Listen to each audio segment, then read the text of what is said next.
জন্য আমাদের সমাজের কিছু ভাইরাল বা ব্যাকটেরিয়া বক্তা আছে, যাদের বক্তব্য তারা লুফে নেয়, কাট করে প্রচার করে, যেমন বক্তব্য করতে করতে লাফাতে লাফাতে মাইক টেক সব নিচে ফেলে দিবে। এগুলো হচ্ছে আমাদের সমাজের বক্তা, যারা রসিকতার ছলে প্রেম প্রীতি শিখায়, বলবে যাকে পছন্দ হয়েছে ভেগে নিয়ে বিয়ে করে ফেলে। এগুলো যাদের বক্তব্যের ধরন, আমাদের যুবকরা তাদেরকে প্রমোট করে। কিন্তু যাদের বক্তব্যের মধ্যে চরিত্র চেঞ্জ হয়ে যাবে, এদেরকে ওইভাবে তারা নিতে পারে না, কারণ তো এটা একটা কষ্টের ব্যাপার। তবে জেনে নেন, আপনার নাজাত রয়েছে সালাফ আলেমদের বক্তব্যের মাঝে, আপনার শিক্ষার ব্যবস্থা রয়েছে সালাফি আলেমদের বক্তব্যের মাঝে, আপনি আপনার রবকে চিনতে পারবেন সালাফি আলেমদের বক্তব্যের মাঝে। অতএব তাদেরকে মূল্যায়ন করার চেষ্টা করেন। কোন দিক থেকে আপনি বলতে পারবেন এ কথা যে আপনি শ্রেষ্ঠ? কোন দিক থেকে? শুধু মুসলিমদের ঘরে জন্ম হওয়ার কারণে?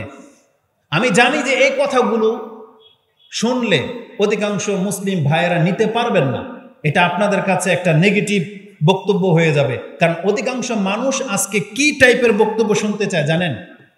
যেই বক্তব্যের মধ্যে কোনো আমলের কথা থাকবে না, যেই বক্তব্যের মধ্যে থাকবে মালহামা, ইন্ডিয়ার যুদ্ধ কবে শুরু হবে, যেই বক্তব্যের মধ্যে থাকবে দাজ্জাল কবে বের হবে, যেই বক্তব্যের মধ্যে থাকবে অ্যাডভেঞ্চার কিছু, ফুরাত নদীর স্বর্ণ কতটুকু বের হইল, যেই বক্তব্যের মধ্যে থাকবে ইসরায়েলে কে কয়টা বোমা ফেলতে পারলো, মরলো কি মরলো না, যেটার সাথে আপনার আমলের কোনো সম্পর্ক নাই, যেটার মাঝে আপনি নিজেকে পরিবর্তন ঘটাবেন এমন কোনো দিক নির্দেশনা থাকবে না, যেই বক্তব্যের মধ্যে বেনামাজি কাফের এ কথা থাকবে না, যেই বক্তব্যের মধ্যে জেনা হারাম এই বক্তব্য থাকবে না, যেই বক্তব্যের মধ্যে নেশা করা হচ্ছে স্টাইল এরকম কথা থাকবে, ওটা হারাম বলা হবে না।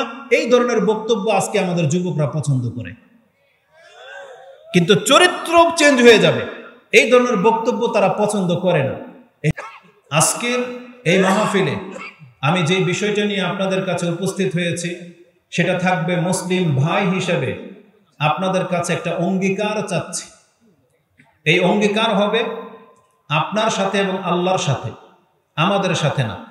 এই ওয়াদা, এই অঙ্গীকার হবে আল্লাহর সাথে।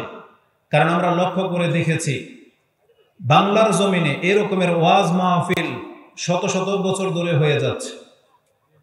প্রত্যেক জুমায় খুতবা শুনতেছেন, হাজারো আলেমদের বক্তব্য নেটে রয়েছে, কিন্তু আমাদের মুসলিমদের মাঝে সেই মাপে পরিবর্তন লক্ষ্য করা যাচ্ছে না। আজকের এই মাহফিল, ছোট্ট একটা মাহফিলকে কেন্দ্র করে নগণ্য কয়েকজন ব্যক্তি আমরা বক্তব্য করব, তাতে আপনারা পুরো মাঠ ভরে গেছে। তার মানে বোঝা যাচ্ছে যে আমাদের সমাজে এখনো মুসলিমদের সংখ্যা অনেক আছে। এই মাঠ দেখলে অনেক সময় মনে হয় যে জিহাদে নেমে যাই, কিন্তু দেখা যাবে যে এটা যদি ফজরের ওয়াক্ত হতো, আপনাদের এই সবগুলো লোক যদি আমরা কোনোদিন ফজর নামাজে জামাতে নামাজ পড়তে পারতাম, তখন হয়তো বোঝা যেত যে আমাদের জিহাদের সময় চলে আসছে। আমাদের সৈন্য সংখ্যা যদি এই সংখ্যায় হতো, তাহলে বাংলার জমিনে ইসলাম কায়েম হয়ে যেত আরো 100 বছর আগেই। কিন্তু আমাদের সংখ্যা জায়গা মতো ঠিক আছে, আমরা ঘরে ঘরে অসংখ্য মুসলিম তো আছি, কিন্তু ইসলামকে জাগানোর মতো, ইসলামকে পুরো পৃথিবীর কাছে তুলে ধরার মতো, ইসলামের মর্যাদাকে উঁচু করার মতো এই মুসলিমের সংখ্যা নাই বললেই চলে। এই জন্য আমরা আমাদের যুবক ভাইদের কাছ থেকে এই অঙ্গীকার চাচ্ছি, যাতে করে তারা একদিন বলতে পারে যে না, আমরা আমাদের নিজেদের মধ্যে পরিবর্তন ঘটিয়েছি। আমরা ওই সমস্ত যুবক এবং মুসলিম ভাইদেরকে দেখতে চাই যারা আমাদের বক্তব্যের মাধ্যমে হারাম খাওয়া ছেড়ে দিয়েছেন, আমাদের বক্তব্যের মাধ্যমে ওই নোংরা চরিত্রের জীবনযাপন ছেড়ে দিয়ে সঠিক রাস্তায় চলে আসছেন। এমন ব্যক্তিদেরকে আমাদেরকে দেখতে হবে।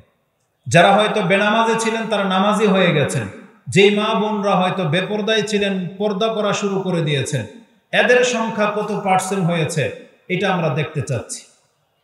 এটা যদি সংখ্যায় বেড়ে যায়, তখনই আমাদের এই দাওয়াত, আমাদের এই বক্তব্য, আমাদের এই লেখনী সার্থক হবে বলে মনে করি। তবে আমাদের দুঃখ নাই, আমাদের ডাকে, আমাদের বক্তব্যে যদি মানুষ হেদায়েত খুব কম হয়, তাতে বক্তাদের, আলেমদের কোনো দুঃখ নাই। কেননা রাসূলুল্লাহ সাল্লাল্লাহু আলাইহি ওয়াসাল্লাম আমাদের মাঝে হাসরবাসীর সেই দৃশ্য বয়ান করে গেছেন। রাসূল সাল্লাল্লাহু আলাইহি ওয়াসাল্লাম তিনি বলেছেন যে কিয়ামতের মাঠে একটা দৃশ্য ঘটবে, বিচারের দিন আমাকে দেখানো হয়েছে। তিনি বলেছেন উরিদা আলাইয়াল উমাম, আমার কাছে সমস্ত উম্মতগুলোকে পেশ করা হয়েছে হাসরের মাঠে যে কি ঘটবে। আমি দেখতে পেলাম একটা বড় দলকে, সাওয়াদুন আজিম, একটা বড় দলকে দেখতে পেলাম। আমি ভাবলাম যে এটা আমি এবং আমার উম্মাহ।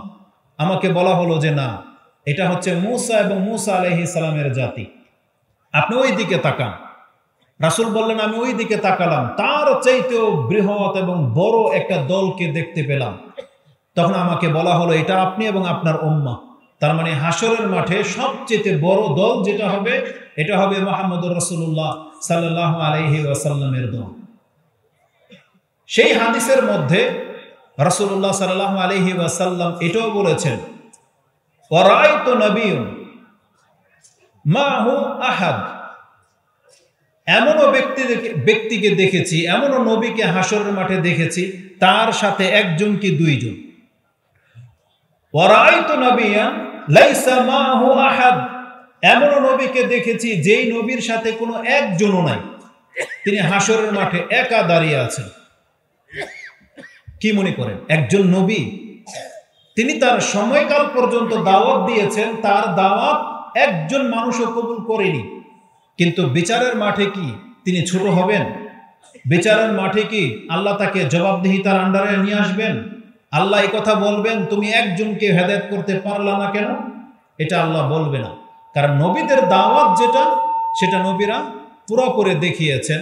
জবাব তো নেওয়া হবে আমাদের কাছ থেকে যে আমরা নবীদেরকে কি জবাব দিয়েছি। আজকে যদি আমরা মুসলিমরা ইসলাম পালন করি, এটার ক্রেডিট আমাদের দিকে যাবে না, এটা যাবে মুহাম্মদুর রাসূলুল্লাহ সাল্লাল্লাহু আলাইহি ওয়াসাল্লামের দিকে। রাসূলুল্লাহ সাল্লাল্লাহু আলাইহি ওয়াসাল্লামের যে বৃহৎ দলের কথা উল্লেখ করেছেন, আমরা কি সেই দলের অন্তর্ভুক্ত হতে চাই? চাই আমরা সেই দলের অন্তর্ভুক্ত হতে? কিভাবে? বেনামাজি থেকে, দাড়ি ফেলে দিয়ে, টাকটার উপরে প্যান্ট নিয়ে, ওই মহিলাদের সাথে নাজায়েজ রিলেশন করে, ওই হারাম খেয়ে বেপরদা হয়ে, এগুলো করলে রাসূলুল্লাহ সাল্লাল্লাহু আলাইহি ওয়াসাল্লামের ওই দলের অন্তর্ভুক্ত হওয়া মুশকিল হয়ে যাবে। হয়তো এগুলো মানুষকে কাফের বানায় না, এগুলো করলে দিন থেকে মানুষকে সরিয়ে দেওয়া হয় না, তবে এগুলো এমন বড় ত্রুটি যেগুলো প্রমাণ হয় যে এরা মূলত মুসলিম হয়নি। আমরা শুধু মুখে বলি যে আমরা মুসলিম। তা আমাদের অঙ্গীকার করতে হবে আল্লাহ সুবহানাহু ওয়া তাআলার সাথে যে এমন কয়টা বক্তব্য শোনার পর আপনার জীবন পরিবর্তন ঘটাবেন। আমাদের যুবকরা ইসলামের পতাকার তলে আসবে, এমন কতগুলো বক্তব্য বা কোন আলেমের বক্তব্য শোনার পরে আপনার মধ্যে চেঞ্জিং আসবে, এটা আপনাকে চিন্তা করতে হবে বা পেশ করতে হবে। তাহলে আমরা কমিটিকে বলবো যে এই ভাই অমুক ব্যক্তির বক্তব্য শুনে সে হেদায়েত পেতে চায়, তার বক্তব্য কিন্তু নেটে আছে, আপনি যার নাম বলবেন পৃথিবীতে এমন একজন আলেমের নাম বলেন যাকে আপনি চিনেন, যাকে আপনি অনুসরণ করেন, তাহলে আমরা বলবো সে কি ভালো কোনো কথা বলে না, সে কি নামাজের কথা বলে না, সে কি উত্তম চরিত্রের কথা বলে না, তাহলে আপনি যেহেতু তাকে পছন্দ করেন, তাহলে আপনি তার মতো হচ্ছেন না কেন, তার কাছ থেকে সেই উপদেশ নিচ্ছেন না কেন? তো মূলত হচ্ছে যারা শ্রোতারা আছেন, আপনারা আসলে কোনো ব্যক্তির দোষ দিতে পারবেন না, এটা একান্তই আপনার ব্যক্তিগত ব্যাপার। হক এবং বাতিল আপনার কাছে পৌঁছে গেছে, এখন আপনি যদি সেটাকে নিজের জীবনে অ্যাপ্লাই না করেন, এই দায়ভার আপনি আর কাউকে দিতে পারবেন না। এই মর্মে একটা আয়াত আমি আপনার কাছে পেশ করি, যেটা আল্লাহ সুবহানাহু ওয়া তাআলা কোরআনে সূরা আনআম 6 নম্বর সূরার 104 নম্বর আয়াতে উল্লেখ করেছেন। তাতে আল্লাহ সুবহানাহু ওয়া তাআলা বলেছেন, হে নবী আপনি বলে দেন, ক্বাদ জাআকুম বাসাইরু মির রাব্বিকুম, হে নবী আপনি বলে দেন পুরো পৃথিবীবাসীর কাছে, তোমাদের কাছে বাসায়ের চলে আসছে, মানে বিবেক বুদ্ধি যেটা থেকে শিক্ষা গ্রহণ করতে পারে, সত্য এবং মিথ্যা কি জিনিস এটাকে চিনা, এটাকে বলা হয় বাসার। বাসার মনে হয় দৃষ্টিশক্তিকে, যেটা আপনি চোখ দিয়ে দেখতে পাচ্ছেন, আল্লাহ সুবহানাহু ওয়া তাআলা কোরআন নাজিল করে দিয়ে আমাদেরকে বলে দিয়েছেন কোনটা সত্য কোনটা মিথ্যা, এটা আমি আল্লাহ তাদেরকে দেখিয়ে দিলাম। কাদ জাআকুম বাসাইরু মির রাব্বিকুম, তোমাদের রবের পক্ষ থেকে সেই সত্য মিথ্যা উভয়টা ভাগ করার, নির্ণয় করার যে জ্ঞান, এটা জ্ঞান আমি তোমাদেরকে দিয়ে দিলাম। আল্লাহ সুবহানাহু ওয়া তাআলা বলেন ফামান আবসারা ফাআলাইহা, যেই ব্যক্তি এখন এই হকটা চিনতে পারবে, যেই ব্যক্তি বুঝতে পারছে, এটা সে নিজে এর ফায়দা নেবে, এই ফায়দাটা সে নিজে পাবে। ওমান আমিয়া, আর যেই ব্যক্তি অন্ধত্ব দেখাবে ফাআলাইহা, এটা তার উপরেই বর্তাবে। হে নবী আপনি বলে দেন ওমা আনা আলাইকুম বিহাফিজ, আমি তোমাদের রক্ষক নই। রাসূলুল্লাহ সাল্লাল্লাহু আলাইহি ওয়াসাল্লাম সত্য দিনটা নিয়ে আসছেন এবং আল্লাহ বলেছেন এই সত্যটা যে মেনে নেবে সে নিজের উপকার করবে, আর যেই ব্যক্তি অন্ধত্ব দেখাচ্ছেন, আপনি কোরআন হাদিস থেকে মুখ ফিরিয়ে নিচ্ছেন, এটা আপনার উপরেই বর্তাবে। আর রাসূলুল্লাহ সাল্লাল্লাহু আলাইহি ওয়াসাল্লাম বলেছেন যেই ব্যক্তি ফেসে যাবে, আমি মুহাম্মদ তার হাফেজ নই, আমি তাকে হেফাজতকারী রক্ষণকারী নই, বরং সে নিজে নিজের দোষে ফেসে যাবে। তা আজকে পুরো পৃথিবীর মুসলিম জানে না যে ইসলাম সত্য, এটা কারো কাছে গোপন কিছু নয়।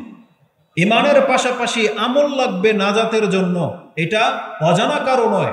প্রত্যেকটা বয়সের বিচার হবে, হিসাব হবে, এটা কারো অজানা কিছু নয়। কিন্তু আমরা মুসলিমরা কোন ধ্যানে আছি, কিসের ভিত্তিতে আমরা ইসলামের বিধানগুলোকে নিজের জীবনে বাস্তবায়ন করতে চাচ্ছি না, এটার জবাব হয়তো একমাত্র আপনিই ভালো জানেন।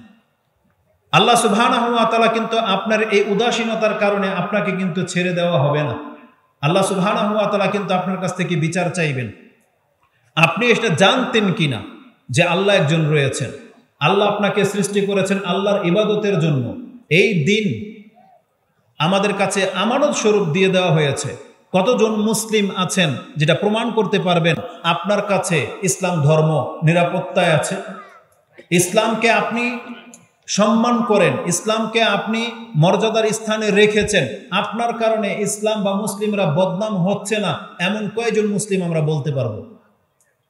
অথচ আজকে আমাদের মুসলিমদের চরিত্রের কারণেই ওই কাফেরগুলো কাফেরই থেকে যাচ্ছে।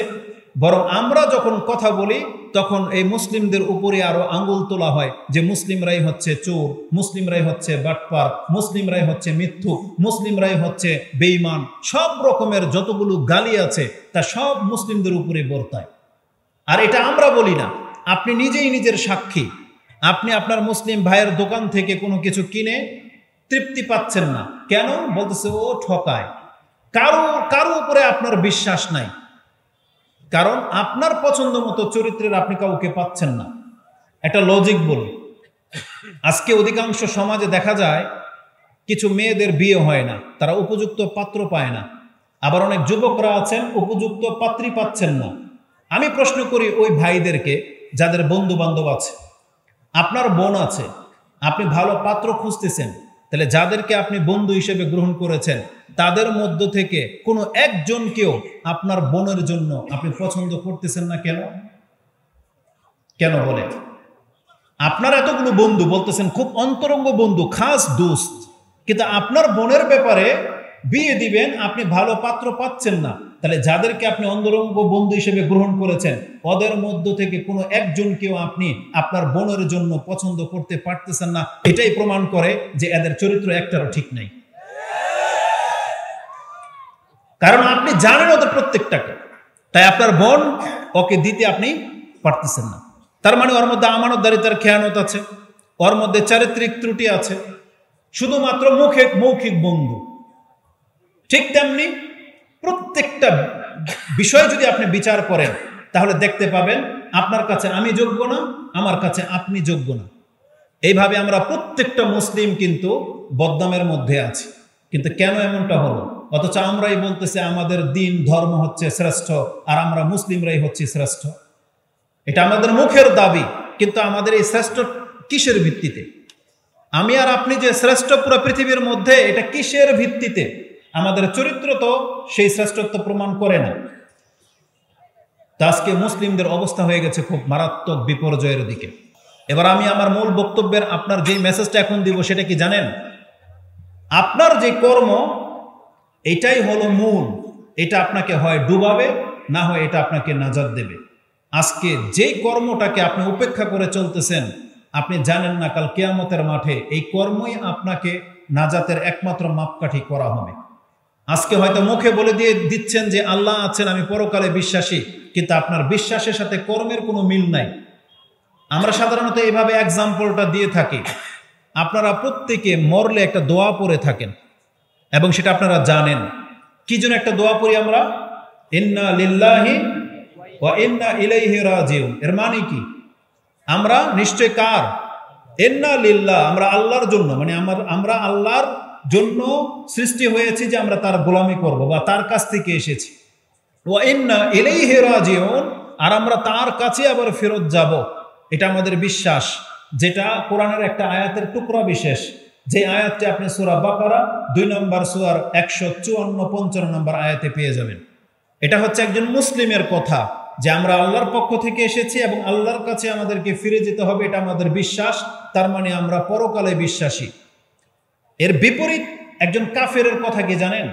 আল্লাহ সেটা উল্লেখ করেছেন কোরআনে, যেটা আপনি সূরা মুমিনুন 23 নম্বর সূরার 34-35 নম্বর আয়াতে পেয়ে যাবেন। একজন কাফের নেতা তার সঙ্গীকে এই কথা বলেছিল, ইন হিয়া ইল্লা হায়াতুনা দুনিয়া নামুতু ওয়া নাহইয়া ওয়া মা নাহনু বিমাবউসিন। এই যে আমরা দুনিয়ার জীবন পেয়ে গেছি, এটাই আমাদের একমাত্র জীবন, আমাদের আর কোনো পরকাল টরকাল বলে কিছু নাই। আমরা এই দুনিয়াতে হাড় হাড্ডি গলে সাফ হয়ে যাবে, পরকাল বলে আর কিছু নাই। এটা হলো একজন কাফেরের বিশ্বাস, একজন কাফেরের উক্তি। আর আমি আর আপনি মুসলিম, আমাদের বিশ্বাস কি? যে আমরা আল্লাহর কাছে জবাবদিহি জন্য আমাদেরকে উঠানো হবে।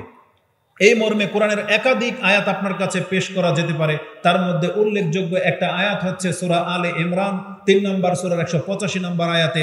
তাতে আল্লাহ সুবহানাহু ওয়া তাআলা বলেছেন, কুল্লু নাফসিন যায়িকাতুল মাউত ওয়া ইন্নামা তুওয়াফাউনা উজুরাকুম ইয়াওমাল কিয়ামাহ ফামান যুহজিহা আনিন নারি ওয়া উদখিলাল জান্নাতা ফাকাদ ফাজ ওয়া মাল হায়াতুদ দুনিয়া ইল্লা মাতাউল গুরুর।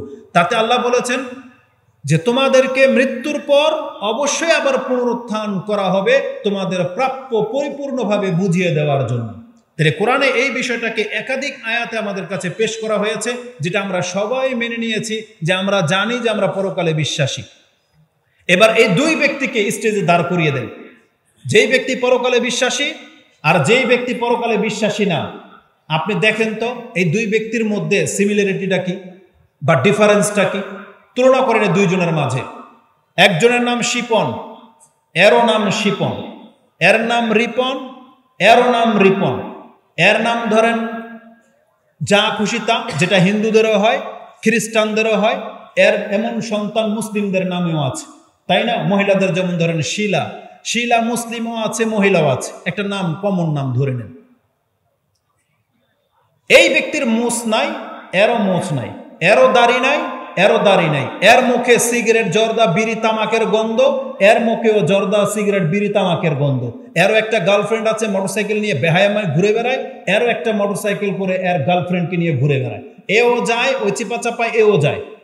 এও ফাস্টফুডের খেতে গেলে তার গার্লফ্রেন্ডের গায়ে হাত দেয়, টাচ করে, এও করে এবং বন্ধুদেরকে দিয়ে ভিডিও বানায়। অথচ একজন বলতেছে আমরা এই দুনিয়ার জন্য বেঁচে আছি, আরেকজন বলতেছে আমাদেরকে পরকালে উঠতে হবে। এ মন্দিরে যায় না, এ মসজিদে যায় না।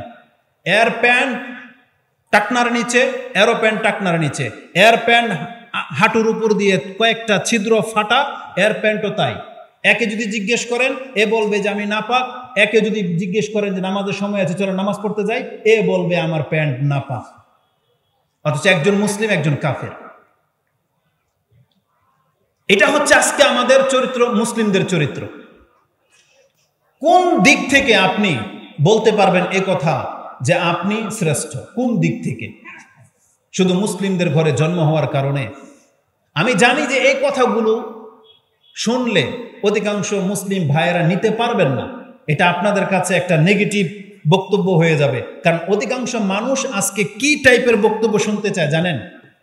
যেই বক্তব্যের মধ্যে কোনো আমলের কথা থাকবে না, যেই বক্তব্যের মধ্যে থাকবে মালহামা, ইন্ডিয়ার যুদ্ধ কবে শুরু হবে, যেই বক্তব্যের মধ্যে থাকবে দাজ্জাল কবে বের হবে, যেই বক্তব্যের মধ্যে থাকবে অ্যাডভেঞ্চার কিছু, ফুরাত নদীর স্বর্ণ কতটুকু বের হইল, যেই বক্তব্যের মধ্যে থাকবে ইসরায়েলে কে কয়টা বোমা ফেলতে পারলো, মরলো কি মরলো না, যেটার সাথে আপনার আমলের কোনো সম্পর্ক নাই, যেটার মাঝে আপনি নিজেকে পরিবর্তন ঘটাবেন এমন কোনো দিক নির্দেশনা থাকবে না, যেই বক্তব্যের মধ্যে বেনামাজি কাফের এ কথা থাকবে না, যেই বক্তব্যের মধ্যে জেনা হারাম এই বক্তব্য থাকবে না, যেই বক্তব্যের মধ্যে নেশা করা হচ্ছে স্টাইল এরকম কথা থাকবে, ওটা হারাম বলা হবে না।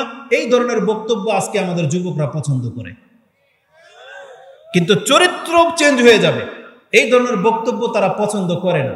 এই জন্য আমাদের সমাজের কিছু ভাইরাল বা ব্যাকটেরিয়া বক্তা আছে, যাদের বক্তব্য তারা লুফে নেয়, কাট করে প্রচার করে। যেমন এক তো বক্তব্য করতে করতে লাফাতে লাফাতে মাইক টেক সব নিচে ফেলে দিবে, এগুলো হচ্ছে আমাদের সমাজের বক্তা। যারা রসিকতার ছলে প্রেম প্রীতি শিখায়, বলবে যাকে পছন্দ হয়েছে ভেগে নিয়ে বিয়ে করে ফেলে, এগুলো যাদের বক্তব্যের ধরন, আমাদের যুবকরা তাদেরকে প্রমোট করে। কিন্তু যাদের বক্তব্যের মধ্যে চরিত্র চেঞ্জ হয়ে যাবে এদেরকে ওইভাবে তারা নিতে পারে না, কারণ তো এটা তো একটা কষ্টের ব্যাপার। তো তবে জেনে নেন, আপনার নাজাত রয়েছে সালাফ আলেমদের বক্তব্যের মাঝে, আপনার শিক্ষার ব্যবস্থা রয়েছে সালাফি আলেমদের বক্তব্যের মাঝে, আপনি আপনার রবকে চিনতে পারবেন সালাফি আলেমদের বক্তব্যের মাঝে। অতএব তাদেরকে মূল্যায়ন করার চেষ্টা করেন। তো সংক্ষিপ্ত পরিসরে যে মেসেজটা আমি আপনাদেরকে দিতে চাচ্ছি সেটা হলো, পৃথিবীর বয়স কিন্তু একবারে শেষ দিকে চলে আসছে। রাসূলুল্লাহ সাল্লাল্লাহু আলাইহি ওয়াসাল্লাম এটা আমাদেরকে ইঙ্গিতে বুঝিয়েছেন যে তোমরা জেনে রাখো পৃথিবীর বয়স যখন শেষ দিকে চলে আসবে, মানে কিয়ামতের কাছাকাছি সময় যখন চলে আসবে, এই পৃথিবীতে কিছু বিপর্যয় ঘটবে। সেই বিপর্যয়গুলো কি?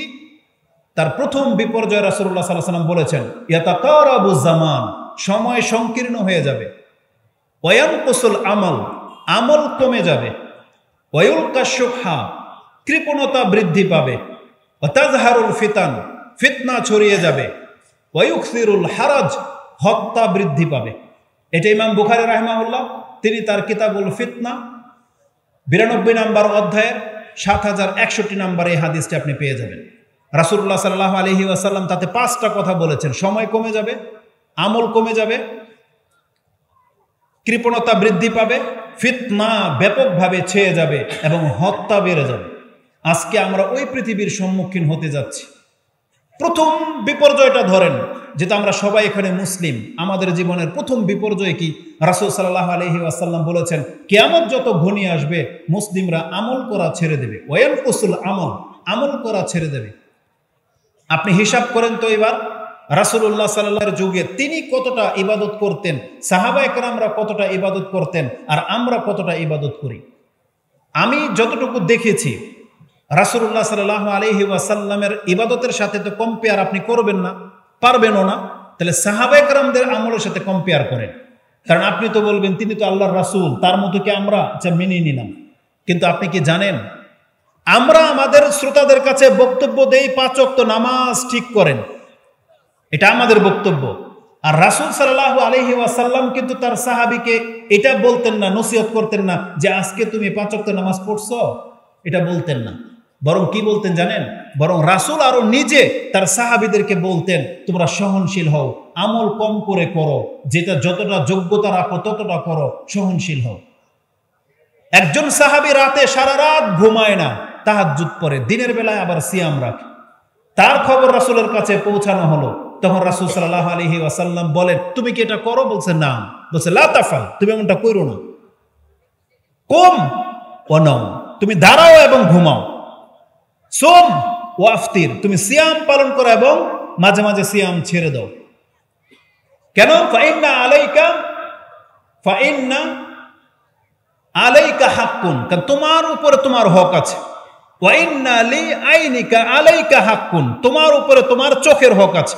ওয়া ইন্না লি যাওজিকা আলাইকা হাক্কুন, তোমার উপরে তোমার স্ত্রীর হক আছে। ওয়া লি যাওরিকা আলাইকা হাক্কুন, তোমার প্রতিবেশীর তোমার উপরে হক আছে।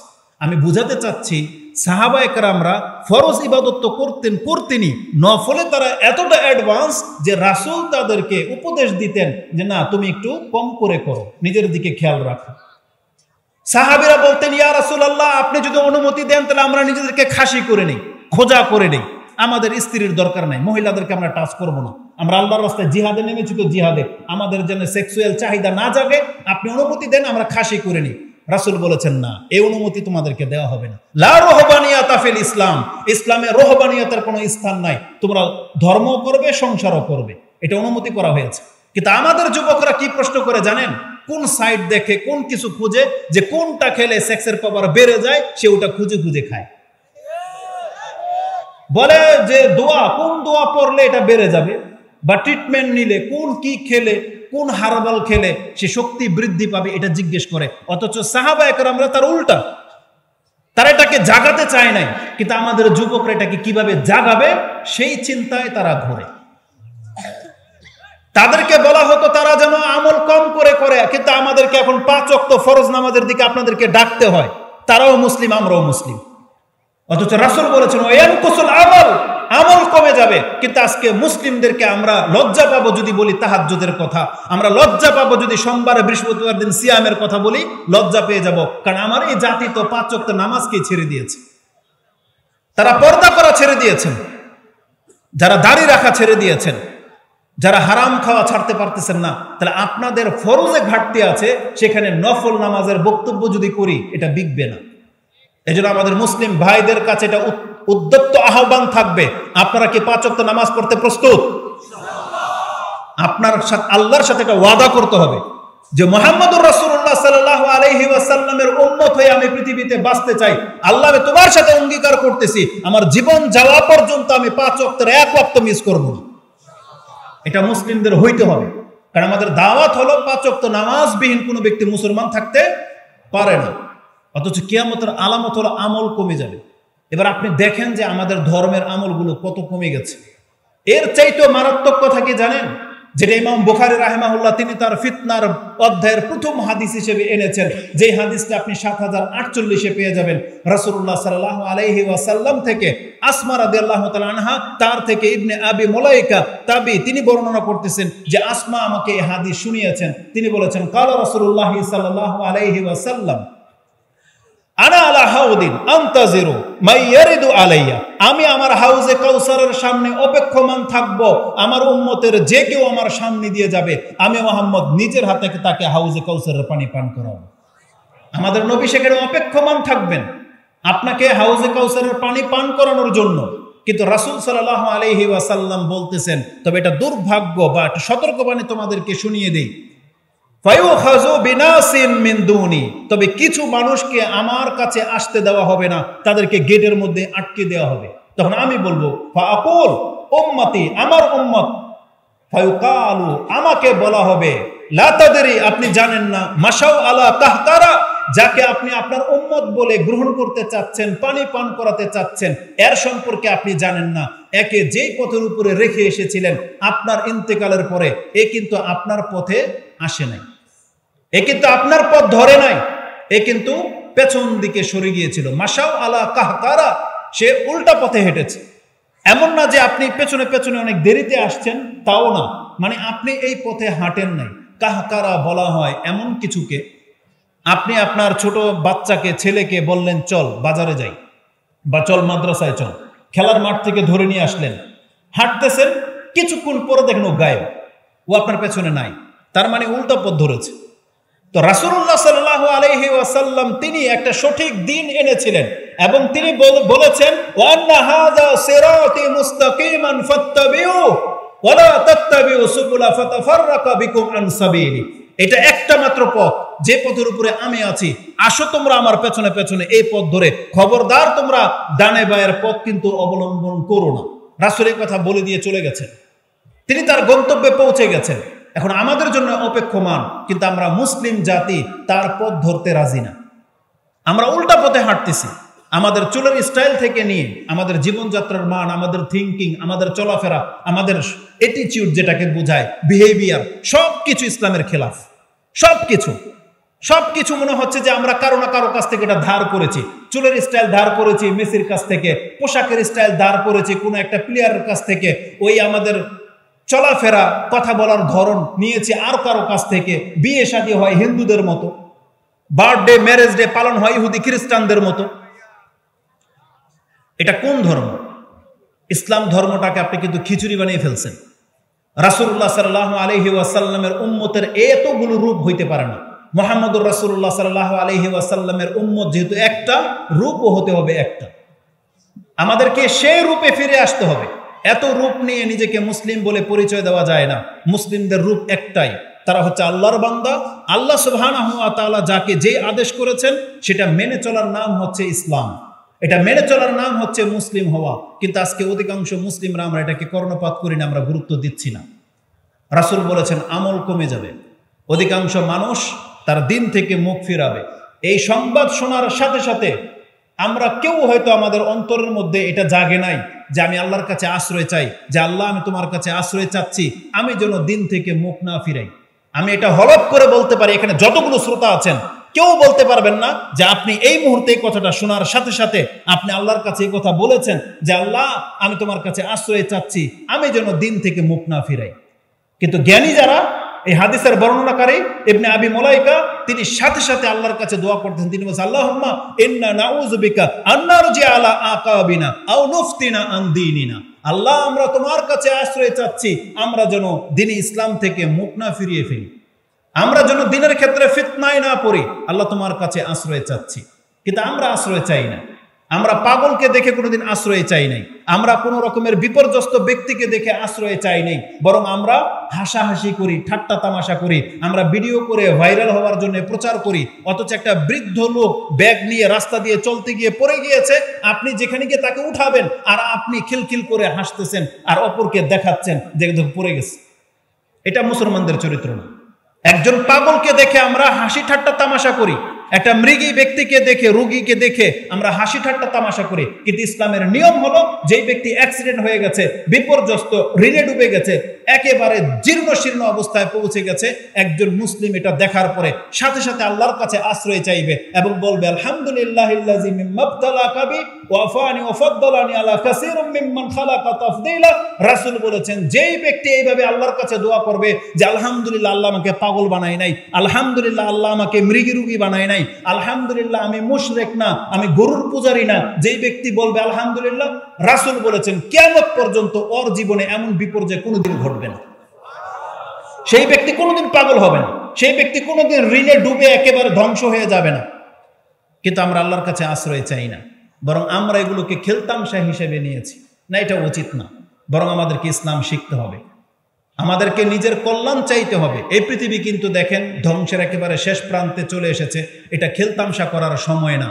আমাদের যুবক ভাইদেরকে একটু ইঙ্গিত করতে চাচ্ছি, এখানে 10 বছরের উপরের সংখ্যা সবচেয়ে বেশি না? হ্যাঁ, কাদের বয়স 10 থেকে 20 বছরের মধ্যে আছেন একটু কষ্ট করে হাত তুলবেন, শুধু যাদের বয়স 10 থেকে 20। 10 থেকে 20, আলহামদুলিল্লাহ। আপনাকে লক্ষ্য করেন 10 থেকে 20, আপনারা কি নিজেদেরকে যুবক মনে করেন নাকি কিশোর বাচ্চা মনে করেন? আচ্ছা, হাত নামায় কথা বলেন। 10 থেকে 20, আমাদের সমাজের মানুষ কি তাদেরকে বাচ্চা পোলাপাইন বলে না? কিন্তু জানেন এরা হলো ইসলামের সোলজার। রাসূলুল্লাহ সাল্লাল্লাহু আলাইহি ওয়াসাল্লামের যুগের যে সোলজারের কথা আপনি শোনেন, মুজাহিদ, এরা ছিলেন তারা, এই 10 থেকে 20 বছরের যুবক। এই 10 থেকে 20 বছরের যুবকরা ছিল রাসূল সাল্লাল্লাহু আলাইহি ওয়াসাল্লামের ডানে বামে সামনে পেছনে। কিন্তু আমাদের যুবকরা এই বয়সটাকে তারা মনে করে এরা হচ্ছে পোলাপান, এরা কি বুঝে, এদের উল্টো ধমক দেওয়া হয়। পারলে অনেক সময় 10 বছরের ছেলেকে মসজিদ থেকে বের করে দেওয়া হয়।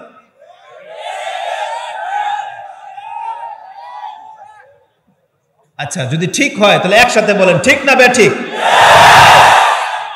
বললে একসাথে বলবে, না বললে দরকার নেই। তাহলে বুঝবো যে না আপনারা বুঝেছেন। যাদেরকে আজকে আপনি পোলাপান বলতেছেন, আপনি জানেন ওর হাতে অস্ত্র তুলে দিলে কি হবে? আপনার প্যান্ট খুলে যাবে। তার বাস্তব প্রমাণ দেখবেন। কিশোর গ্যাং, কারা? কি নাম? কিশোর গ্যাং। এদের মধ্যে কি 30 বছরের কেউ আছে? কয় বছরের পোলাপান? 10 থেকে 20। যাদেরকে আপনি বলতেছেন টিপ দিলে নাক দিয়ে পানি পড়ে, এই কিশোর গ্যাং যদি 10টা পোলাপান একসাথে হয়ে যায়, আপনি রাত্রে ওর সামনে দিয়ে হাঁটতে আপনারা হাত পাও কাঁপে। তাহলে এটা প্রমাণিত যে একজন 10 থেকে 20 বছরের পোলাপান যদি 10 জন এক হয়ে যায়, যাদের সামনে দিয়ে যাওয়া যায় না, রাসূলুল্লাহ সাল্লাল্লাহু আলাইহি ওয়াসাল্লাম এই পাওয়ারটাকে কাজে লাগিয়েছিলেন। তিনি তাদের সাথে এদেরকে সাথে রেখেছিলেন। রাসূল জানতেন যে এরা ইসলামটাকে বিজয়ী করে দেখাবে। কিন্তু আমাদের 10 থেকে 20 বছরের পোলাপান, ও মনে করে আমি এখন পোলাপান। ওকে আপনি ছেড়ে দিয়েছেন ক্যারাম বোর্ড খেলার, ক্রিকেট আর ওই পাবজি আর ফ্রি ফায়ার খেলার জন্য? না, রাসূলুল্লাহ সাল্লাল্লাহু আলাইহি ওয়াসাল্লাম এদেরকে ইসলাম শিক্ষা দিয়েছেন, এদের মতন ব্যক্তিদেরকে। আব্দুল ইবনে আব্বাস, যার বয়স মাত্র 5 থেকে 6, তিনি বলতেছেন কুনতু মান নবী সাল্লাল্লাহু আলাইহি ওয়াসাল্লাম, আমি রাসূলুল্লাহ সাল্লাল্লাহু আলাইহি ওয়াসাল্লামের একদিন সাথে ছিলাম বা পেছনে ছিলাম। তিনি আমাকে শিক্ষা দিচ্ছেন, ইয়া গোলাম ইন্নী উআল্লিমুকা কালিমা ইহফাজিল্লাহ ইয়াহফাজুক ইয়াহফাজিল্লাহ তাজিদহু তুজাহা ইযা সালতা ফাসআলিল্লাহ ওয়া ইযা ইসতানতা ফাসতাইন বিল্লাহ। একটা 6 বছরের ছেলেকে, আমরা বলি শিশুকে, রাসূল সাল্লাল্লাহু আলাইহি ওয়াসাল্লাম এত বড় বড় কথা শিক্ষা দিতেন। তিনি বলতেন তুমি আল্লাহর হেফাজত করো, আল্লাহ তোমার হেফাজত করবে। তুমি আল্লাহর হেফাজত করো, যেখানেই থাকো না কেন তুমি আল্লাহকে তোমার সামনে পাবে। কিন্তু আমরা কি আমাদের বাচ্চাদেরকে এই কথা শেখাতে পেরেছি? আমরা কি ওদেরকে শেখাতে পেরেছি যে এরা আল্লাহর বান্দা, এরা যে ইসলামটাকে প্রতিষ্ঠিত করতে পারে, এই কথা কি ওদেরকে আমরা শিখিয়েছি? শিখাই নাই। এই জন্য ওরা যখন অস্ত্র ধরে নেয়, নেশাগ্রস্ত হয়ে যায়, তখন ওদেরকে আমরা আবার ভয় পাই। কিন্তু উচিত ছিল ওদেরকে ইসলাম শিক্ষা দেওয়া। ওদের হাতে যদি আজকে এই ক্রিকেটের ব্যাট না হয়ে কোরআন এবং কলম তুলে যেত, আজকে পুরো বিশ্বের কাফেরা থরথর করে কাঁপত। কিন্তু আজকে আমাদের মুসলিম সন্তানগুলোকে এই ছোট থেকে, কেজি থেকে নিয়ে একবার মাস্টার্স ইউনিভার্সিটি পর্যন্ত এমন কোন সাবজেক্ট নাই যেখানে বিসমিল্লাহির রহমানির রহিম লেখা আছে, আপনি দেখাতে পারবেন না। তাহলে যেই ব্যক্তির কিতাবগুলোতে আল্লাহর নাম লেখা নাই, এ বলতে পারবে না রবকে, যে পরিচয় শিক্ষা দেওয়া হয় না, এ জানে না যে আদব কি জিনিস। তাহলে এর কাছ থেকে আপনি ভালো কিছু আশা করেন কিভাবে? তাহলে এই বেয়াদবি করবে না, বেয়াদবি করবে কে? কারণ আপনি তো তাকে আদবের শিক্ষাই দেন নাই। আপনি বলতে পারবেন না কি প্রাইমারি থেকে মাস্টার্স পর্যন্ত যতগুলো সাবজেক্ট আছে, বড়দের সাথে কিভাবে কথা বলতে হয় এমন কোন চ্যাপ্টার আছে? কিভাবে খাদ্যের আদব এই সম্পর্কে কোনো চ্যাপ্টার আছে? পবিত্রতা বলে কোনো অধ্যায় আছে? আমাদের স্কুল কলেজের পাঠ্যসূচি হয়ে গেছে হিন্দুদের কিতাবের মতো। আপনি কি জানেন, একটা তথ্য বলে দিই আপনাকে, যদি আমি হিন্দুর সব কিতাব বলি না, তবে চ্যালেঞ্জের সাথে একটা কথা বলি, হিন্দুদের যতগুলো ধর্মীয় কিতাব আছে, কোনো একটা কিতাবের মধ্যেও পবিত্রতা বলে কোনো চ্যাপ্টার নাই। পবিত্রতা, আমাদের পবিত্রতা আছে না? বরং আপনাকে আমি আজকে সেই দাওয়াত দেব, প্রত্যেকটা মুসলিমের উচিত আপনি আল্লাহ সুবহানাহু ওয়া তাআলার পক্ষ থেকে যে কাজগুলো প্রথম ফরজ করা হয়েছে, যে কাজগুলো আল্লাহ সবথেকে বেশি গুরুত্ব দিয়েছেন, মুসলিম আপনি সেই দিকে ফিরে আসেন। আপনার উচিত আপনি সেই কথাগুলোকে মূল্যায়ন করেন। বলেন তো দেখে, আল্লাহ সুবহানাহু ওয়া তাআলার সর্বপ্রথম আদেশ কি ছিল? ইকরা, তুমি পড়ো। কি পড়তে বলেছেন? বলেন, আল্লাহ আমাদেরকে কি পড়তে বলেছেন? কোরআন, আল্লাহর কালাম, আল্লাহর কিতাব। তাহলে আল্লাহ সুবহানাহু ওয়া তাআলার এই আদেশটাকে কয়জন মুসলিম মূল্যায়ন করেছে? কয়জন মুসলিম আপনি বলতে পারবেন যে আপনি আল্লাহ সুবহানাহু ওয়া তাআলার এই আদেশটাকে আমরা পুরো করেছি? কয়জন মুসলিম বলতে পারবো? হয়তো অধিকাংশ মানুষ পড়াই শিখেন নাই। আর আমরা যারা কোরআন পড়া শিখেছি, আপনি বলতে পারবেন না যে প্রতিদিন 1 পৃষ্ঠা হলো আপনি পড়েন, এরকম সংখ্যা খুব কম। অথচ আল্লাহ বলেছেন ইকরা, এটা তোমার প্রথম ওজিফা। আমরা পড়ি না। তাহলে যেই ব্যক্তি আল্লাহর কালামই পড়ে না, ও আল্লাহ সম্পর্কে কি জানবে? যেই ব্যক্তি আল্লাহর কালাম পড়ে না, ও কিভাবে জানবে যে আমি যে চরিত্রের উপরে আছি, এই চরিত্রের উপরে থাকলে আমার নাজাত নাই? ও কি করে জানবে এটা? ও কি করে জানবে যে কবরে ওকে যে প্রশ্ন করা হবে ওর দিন সম্পর্কে? ওর দিনটাকে ও খেলতামশার বস্তু বানিয়ে নিয়েছে। কি করে বুঝবেন এটা? আপনি কি জানেন কোরআন ছেড়ে দিয়ে আপনার কত বড় ভুল হয়েছে? আজকে মুসলিম সন্তানরা যারা কোরআন পড়েন না, এই কোরআন ছেড়ে দিয়ে আপনার কত বড় ভুল হয়েছে আপনি জানেন? কোরআন আল্লাহ সুবহানাহু ওয়া তাআলা সূরা হাদীদ 17 নম্বর সূরা, তার 16 নম্বর আয়াতে সম্ভবত আল্লাহ সুবহানাহু ওয়া তাআলা বলেছেন, আলাম ইয়ানিল লাযিনা আমানু আন তাখশা কুলুবুহুম লিযিকরিল্লাহ ওয়া মা নাযালা মিনাল হক ওয়া লা ইয়াকুনু কাল্লাযিনা উতুল কিতাবা মিন ক্বাবলু ফাতালা আলাইহিমুল আমাদ ফাকাসাত কুলুবুহুম ওয়া কাসীরুম মিনহুম ফাসিকুন। আল্লাহ সুবহানাহু ওয়া তাআলা বলেছেন, হে নবী, আপনি আপনার উম্মতকে জানিয়ে দেন, তাদের পূর্বে যাদেরকে আমি কিতাব দিয়েছিলাম, এরা যেন তাদের মতো না হয়। আমি আল্লাহ কি সত্যটা নাজিল করিনি? এই কিতাবের কারণে মুসলিমদের অন্তর নমনীয় হওয়ার কি সময় এখনো আসেনি? আল্লাহ বলেছেন যে আমি তো সত্য একটা কিতাব নাজিল করেছি, তারপরেও কি মুসলিমদের অন্তর বিগলিত হওয়ার সময় আসেনি? ওমা নাযালা মিনাল হক।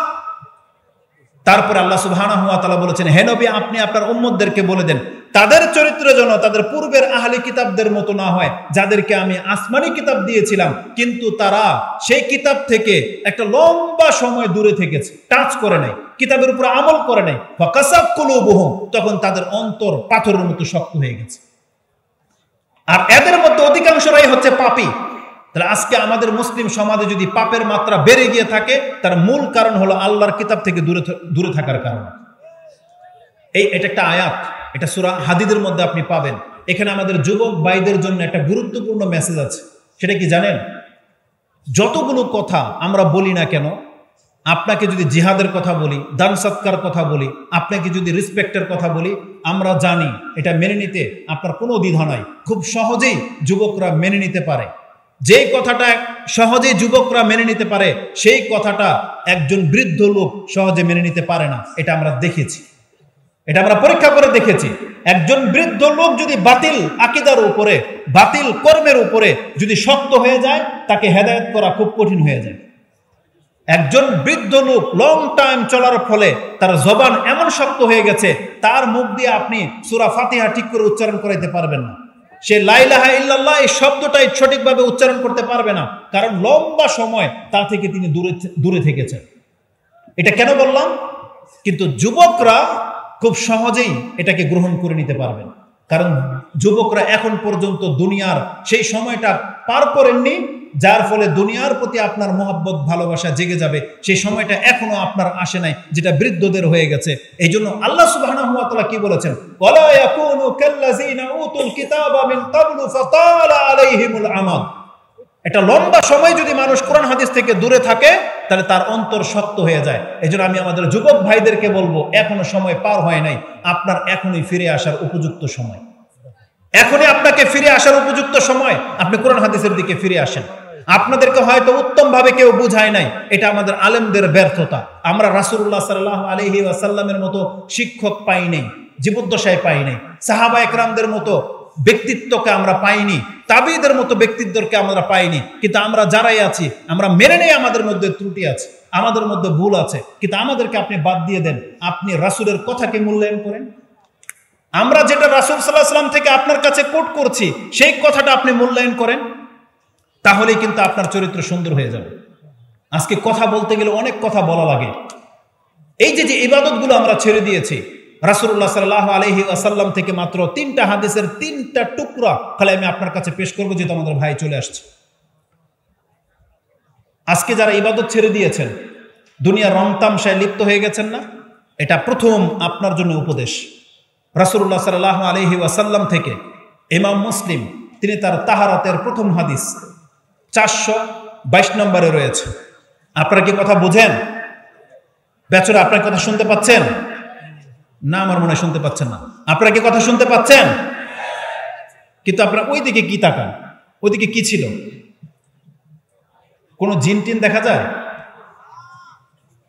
আমরা যদি ওই রকম ব্যক্তি হইতাম না, তখন আমি প্রমাণ করে দিতাম আমাদের বক্তব্যে যে জিন আসে তার বাস্তব প্রমাণ ওই যে দেখেন। দেখতে পাইছেন? দেখতে পান নাই? তাহলে একটু আগে কার দিকে তাকাইছিলেন?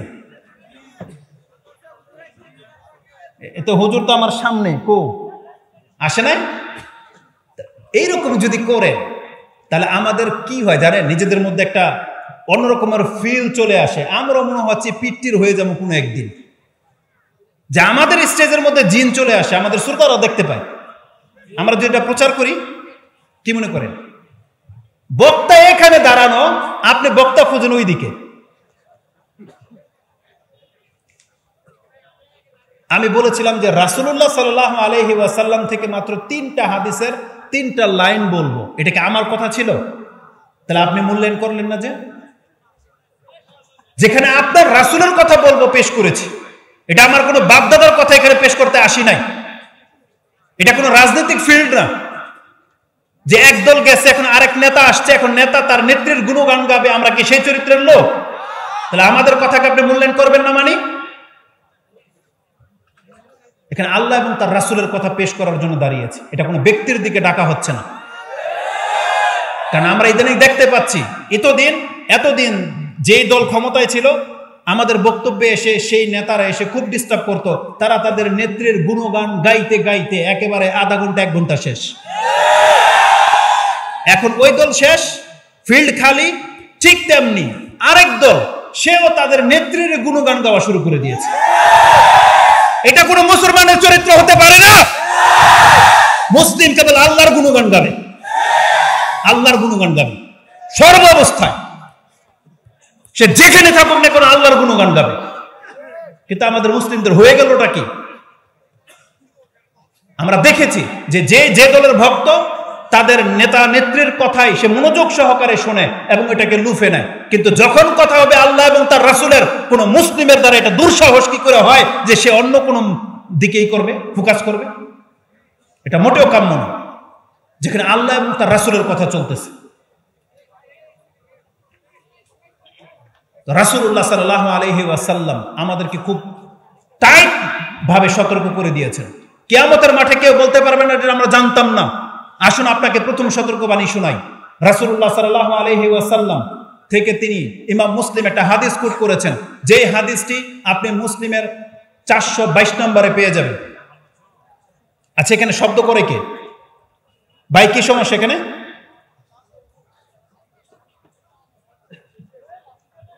আচ্ছা, আপনারা এদিকে শব্দ হলে আপনি এদিকে তাকাবেন না ইনশাআল্লাহ। জি, 5টা মিনিট অন্তত ধৈর্যটা হারায়েন না। রাসূলুল্লাহ সাল্লাল্লাহু আলাইহি ওয়াসাল্লাম তিনি বলেছেন, কুল্লুন নাসি ইয়াগদু ফাবাইউ নাফসাহু ফামুতিকুহা আও মুবিকুহা। তোমরা কান খাড়া করে শোনো, প্রত্যেকটা মানুষের সকাল হয়, সে নিজেকে খরচ করে। সারাদিন যে কাজ করে সে, এই কাজের মাধ্যমে সে নিজের দেহের এনার্জিটাকে সে খরচ করে, নিজের আত্মাটাকে সে খরচ করে। দেহের মাধ্যমে, চোখের মাধ্যমে, কানের মাধ্যমে, পায়ের মাধ্যমে, হাতের মাধ্যমে সে তার আত্মাটাকে ব্যবহার করে। রাসূল বলেছেন কতক ব্যক্তি তো আছে সে তার আত্মাটাকে এই দেহের মাধ্যমে এমন কিছু কাজে ব্যবহার করে, ফামুতিকুহা, সে নিজেকে জাহান্নাম থেকে মুক্ত করে নেয়। আর কতক ব্যক্তি আছে সে তার আত্মাটাকে দিয়ে এই দেহের মাধ্যমে এমন কিছু কাজ করিয়ে নেয়, ফামুবিকুহা, সে নিজেকে ধ্বংস করে দেয়। তার মানে প্রত্যেকটা ব্যক্তি সে তার সারাদিনের কর্মের দিয়ে হয় সে নিজেকে জান্নাতি করতে পারে, হয় সে নিজেকে জাহান্নামের দিকে ঠেলে দিচ্ছেন। আজকে যারা সারাদিন পার করেছেন, কোনো না কোনো ভাবে তো আপনার দিন পার হয়েছে। যারা 5 ওয়াক্ত সালাত আদায় করেছেন তাদেরও দিন পার হয়েছে, যারা হালাল খেয়েছেন তাদেরও দিন পার হয়েছে, যারা আমাদের মতো দাঁড়িয়ে আছে তাদেরও আজকের দিন পার হয়েছে, যারা টাকটার উপরে প্যান্ট পরেন তাদেরও দিন পার হয়েছে, যারা মহিলা সংক্রান্ত পাপ থেকে মুক্ত তাদেরও দিন পার হয়েছে, যারা মহিলারা পর্দা করেন তাদেরও দিন পার হয়েছে, এবং তাদেরও দিন পার হয়েছে যারা বেপরদাই ছিল, যারা বেনামাজি, যারা হারাম খায়, যারা হারাম রিলেশনের মধ্যে আছেন, আপনারও দিন পার হয়েছে। এবার রাত ফুরাবার সময়, এবার আপনি কম্পেয়ার করেন জিতলো কে, এবার আপনি কম্পেয়ার করেন সবচেয়ে ভালো পয়েন্টের মধ্যে আছে কে, আপনি এবার কম্পেয়ার করেন। আপনিও খেয়েছেন, এও খেয়েছে, এও প্রশান্তির সাথে ছিল, আপনিও প্রশান্তির সাথে ছিলেন। মরে গেলে রেজাল্ট কি হবে? ওই সমস্ত হারামখোররা একটু চিন্তা করুক রেজাল্ট কি হবে। বেনামাজির একটা চিন্তা করুক আজকে মরে গেলে তার রেজাল্ট কি হবে। বেপরদায় যে সমস্ত মহিলারা ঘোরেন তারা চিন্তা করুক যে আজকে মরে গেলে তার কি হবে। তো রাসূল সাল্লাল্লাহু আলাইহি ওয়াসাল্লাম বলেছেন, প্রত্যেকটা ব্যক্তি নিজের জীবনটাকে খরচ করছেন, হয় আপনি নিজেকে ধ্বংস করে দিচ্ছেন অথবা আপনি নিজেকে মুক্ত করে নিচ্ছেন। এখন আপনি কোনটা করবেন সেটা সিদ্ধান্ত আপনি নেবেন। রাসূলুল্লাহ সাল্লাল্লাহু আলাইহি ওয়াসাল্লাম থেকে আরেকটা হাদিস নিয়ে নেন, যেটা ইমাম মুসলিম তার 46 নম্বর কিতাবুল বিররি ওয়াস সিলার মধ্যে এনেছেন। এটা অনেক লম্বা একটা হাদিস, যেই হাদিসে রাসূল বলেছেন, মান নাফাসা আম মুমিনিন কুরবাতাম মিন কুরাবিদ দুনিয়া নাফাসাল্লাহু কুরবাতান নাফাসাল্লাহু আনহু কুরবাতান ফিল ইয়াউমিল কিয়ামা ফিল কিয়ামাতি কুরবাতাম মিন কুরাবিল ইয়াউমিল কিয়ামা আও কামা ক্বালা রাসূলুল্লাহ সাল্লাল্লাহু আলাইহি ওয়াসাল্লাম। রাসূল সাল্লাল্লাহু আলাইহি ওয়াসাল্লাম বলেছেন, কোন ব্যক্তি যদি কোনো মুসলিমের কোনো দুঃখ কষ্টকে দুনিয়াতে দূর করে দেয়, আল্লাহ সুবহানাহু ওয়া তাআলা কিয়ামতের মাঠে তার দুঃখ কষ্টকে দূর করে দিবেন। এই হাদিসের সর্বশেষ বাক্য যেটা রাসূল বলেছেন, মান বাত্তা বিহি আমালুহু ফালাম ইউসরি বিহি নাসাবুহু। পৃথিবীবাসী জেনে রাখো, প্রত্যেকটা ব্যক্তি কান খাড়া করে শোনো, যেই ব্যক্তিকে তার আমল থামিয়ে দিয়েছে, টু টেক ডিলে বা টু টেক ডাউন বলা হয়েছে, যাকে তার আমল তাকে থামিয়ে দিয়েছে বা পেছন দিকে টেনে ধরেছে, ফালাম ইউসরি বিহি নাসাবুহু, তাহলে তার বংশ, তার রক্ত, তার পুঁজিপতি, তার টাকা পয়সা তাকে আগে বাড়াতে পারবে না।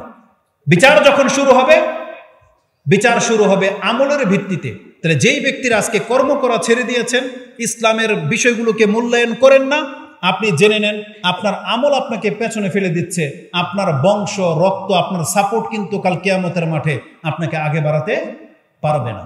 অতএব নাজাত যদি চান, এই দুনিয়াতে আপনি নিজেকে শুধরে নেন, আপনি রাসূলের পথ ধরে নেন। ইসলামের পথ একমাত্র পথ যেটা আপনি নাজাত পাবেন। একজন সাহাবী মুআজ বিন জাবাল, তারা যখনই রাসূলুল্লাহ সাল্লাল্লাহু আলাইহি ওয়াসাল্লামকে নিজের সাথে পেয়ে যেতেন, গুরুত্বপূর্ণ প্রশ্ন করতেন যে আমার নাজাতটা কিভাবে হবে। ঠিক এমনই একটা হাদিস ইমাম তিরমিজি তিনি তার ইমানের অধ্যায় 38 নম্বর অধ্যায়ের 2616 নম্বর হাদিসটা আপনি দেখে নেন। 26-16 মুআজ বিন জাবাল তিনি বলতেছেন, কুনতু মা'আন নবী সাল্লাল্লাহু আলাইহি ওয়াসাল্লাম ফি সাফারিন ফাআসবাহতু ইয়াওমান করিবাম মিনহু, একদিন সকালে আমি রাসূলের অত্যন্ত কাছে চলে আসলাম এবং কাছে পেয়ে তাকে জিজ্ঞেস করলাম, ইয়া রাসূলুল্লাহ আখবিরনি বিআমালিন ইউদখিলুনিল জান্নাহ ওয়া ইউবাইদুনি মিনান নার, আপনি আমাকে এমন একটা কর্মের কথা বলেন যেই কর্মটা করলে আমি জান্নাতে প্রবেশ করতে পারবো এবং যেই কর্মের ভিত্তিতে আমি জাহান্নাম থেকে মুক্ত থাকতে পারবো। জবাবে রাসূলুল্লাহ সাল্লাল্লাহু আলাইহি ওয়াসাল্লাম তিনি বলেছেন, লাকাদ সালতানি আন আযীম, তুমি তো আমাকে একটা মহা প্রশ্ন করেছো যে যেই আমল করলে আমি জান্নাত পাবো আর যেই আমল করলে আমি জাহান্নাম থেকে মুক্ত হতে পারবো, এটা অনেক কঠিন একটা প্রশ্ন। রাসূল এক কথায় যে কথাটা বলেছেন এটা আপনার প্রত্যেককে মাথায় নিতে হবে। রাসূল বলেছেন, ওয়া ইন্নাহু লায়াসিরুন মাইয়াসসারাহুল্লাহু আলাই, এটা তো ওই ব্যক্তির জন্য সহজ হবে যেই ব্যক্তির জন্য আল্লাহ সহজ করে দিবেন। তার মানে জান্নাত যাওয়ার জন্য যার জন্য সহজ আল্লাহ যদি করে দেন, তাহলে সেই ব্যক্তির জন্যই শুধু সহজ হবে, সে জান্নাতে যেতে পারবে, জাহান্নাম থেকে বেঁচে যেতে পারবে। এটা আগে বলে নিয়েছেন। তারপরে রাসূল আমাদেরকে এমন না যে গোপন রেখেছেন সেই সহজ জিনিসটা কি, তারপরে রাসূলুল্লাহ সাল্লাল্লাহু আলাইহি ওয়াসাল্লাম আমাদেরকে সেই সহজ জিনিসটা জানিয়েছেন যে যেই কাজটা গ্রহণ করে নিলে একজন ব্যক্তি সহজেই জান্নাত পেয়ে যাবে এবং জাহান্নাম থেকে মুক্ত হয়ে যাবে। সেই বিষয়টা কি? রাসূল বলেছেন, তা'বুদুল্লাহ ওয়া লা তুশরিকু বিহি শাইআন, তুমি আল্লাহরই ইবাদত করবে, আল্লাহর সাথে শিরিক করবে না। ওয়া তুকিমুস সালাহ ওয়া তুতিজ যাকাত ওয়া তাসুম রমাদান ওয়া তাহুজ্জুল বাইত, এই কথাগুলোই বলেছেন, যেটা অত্যন্ত সহজ কথা, যেটা প্রত্যেকটা মানুষ জানেন যে আমরা বলি 5 ওয়াক্ত নামাজ পড়তে হবে, রমজান মাসের সিয়াম রাখতে হবে, টাকা হলে যাকাত দিতে হবে, এগুলো খুব সহজ কথা। কিন্তু আপনি জেনে নেন এই সহজ কাজগুলো আপনি ছেড়ে দিয়ে বসে তার মাধ্যমে আপনার জন্য জান্নাত অবধারিত ছিল। এই 5 ওয়াক্ত নামাজ, এর বাইরে কোনো ইবাদত নাই। 5 ওয়াক্ত নামাজের চাইতেও শ্রেষ্ঠ কোনো ইবাদত যদি কেউ দেখাইতে পারে তখন হবে কথা। বরং আল্লাহ সুবহানাহু ওয়া তাআলা এই 5 ওয়াক্ত নামাজকে ইসলামের স্তম্ভ করেছেন, এগুলো হচ্ছে খুঁটি, অথচ সেই নামাজকে আপনি ছেড়ে দিয়ে বসে আছেন। তো রাসূলুল্লাহ সাল্লাল্লাহু আলাইহি ওয়াসাল্লাম আমাদেরকে জানিয়েছেন, আল্লাহ যার জন্য সহজ করে দিবেন কেবল সেই ব্যক্তিই সহজে জান্নাতে ঢুকতে পারবে। আল্লাহ আমাদের জন্য সহজও করেছেন, কিন্তু এই মুসলিমরা এই সহজ রাস্তাটা ধরতে রাজি না। মুসলিমরা এই সহজ রাস্তায় আসতে রাজি না। কেন? এই নিছক এই দুনিয়ার জন্য। রাসূলুল্লাহ সাল্লাল্লাহু আলাইহি ওয়াসাল্লাম আমাদেরকে উপদেশ দিয়ে বলেন, ইমাম মুসলিম রাহিমাহুল্লাহ এটা তার 52 নম্বর অধ্যায়ে কিতাবু ইয়াউমুল আখিরা, পরকালে বা জান্নাত এবং জাহান্নামের বর্ণনার মধ্যে এনেছেন। 52 নম্বর অধ্যায় পেয়ে যাবেন।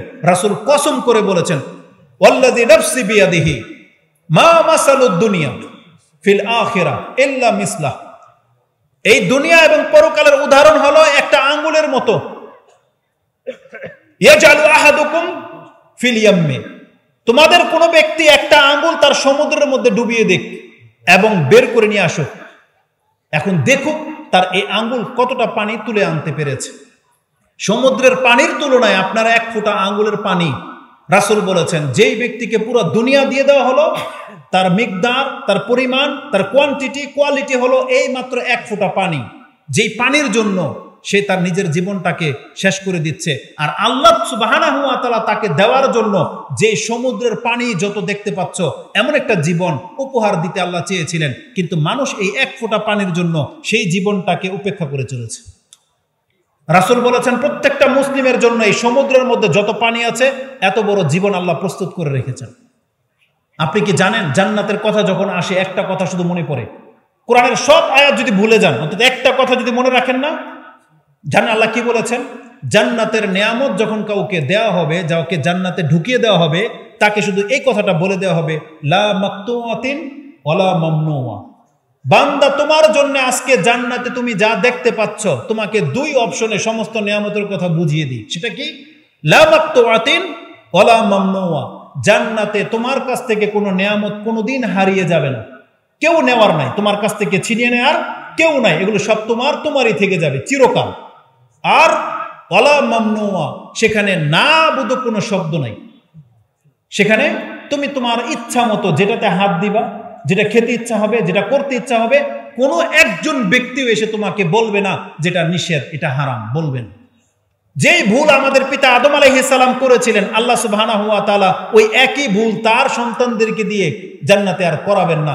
এইজন্য আল্লাহ বলেছেন জান্নাতে না বলে কোনো শব্দ নেই, সেখানে আপনি যা চাইবেন তা দেওয়া হবে আপনার মনের ইচ্ছা অনুযায়ী। বলছে লা মাকতুআতিন, মানে আপনাকে যে বয়স দেওয়া হবে এই বয়স কোনোদিন হারিয়ে যাবে না, আপনাকে যে এনার্জি শক্তি দেওয়া হবে সেই শক্তি কোনোদিন হারিয়ে যাবে না, আপনাকে যে রূপ দেওয়া হবে সেই রূপ কোনোদিন গায়েব হয়ে যাবে না। বরং এমনও হাদিস রয়েছে যে জান্নাতে শুক্রবার রয়েছে, জুমার দিন রয়েছে। পুরুষরা যখন জুমার দিনে মার্কেটে যাবে, তারা যখন বাসায় ফিরে আসবে, সেই বাজারের ধুলোবালি যখন পুরুষের গায়ে লাগবে, তাদের স্ত্রীরা, তাদের সঙ্গীরা বলবে, আল্লাহর কসম করে বলতেছি, তুমি বাসা থেকে যে রূপ নিয়ে গিয়েছিলে তুমি এখন ফিরে আসছো তার চেয়ে উত্তম রূপে। এটা হলো জান্নাত। তারা যখন তাদের ফ্যামিলির কাছে ফিরে আসবে, তারাও দেখতে পাবে যেই ফ্যামিলি তাদের রেখে গিয়েছিল, তারা ফিরে আসতে আসতে আল্লাহ তাদেরকে আরো বেশি সুন্দর বানিয়ে দিয়েছে। এটা হচ্ছে জান্নাত। কিন্তু আমরা সেই জান্নাতকে হারিয়ে দিচ্ছি এই দুনিয়ার তুচ্ছ বিষয়ের জন্য। এটা মুসলিমদের কাম্য নয়, এটা মুসলিমদের কোনোদিনও কাম্য নয়। অতএব কথা বলতে থাকলে লম্বা বহু কথা বলা যাবে। আমি শুধু আমাদের যুবকদের অ্যাটেনশন চাচ্ছি বা আমাদের মুসলিম ভাইদের অ্যাটেনশন চাচ্ছি, আপনারা কি আল্লাহ সুবহানাহু ওয়া তাআলার কাছে তওবা করবেন কি করবেন না? আমাদের সময় কি আসে নাই তওবা করার? বরং এটাই উপযুক্ত সময়, এটাই উপযুক্ত সময় আমাদেরকে আল্লাহর কাছে তওবা করে ফিরে আসতে হবে।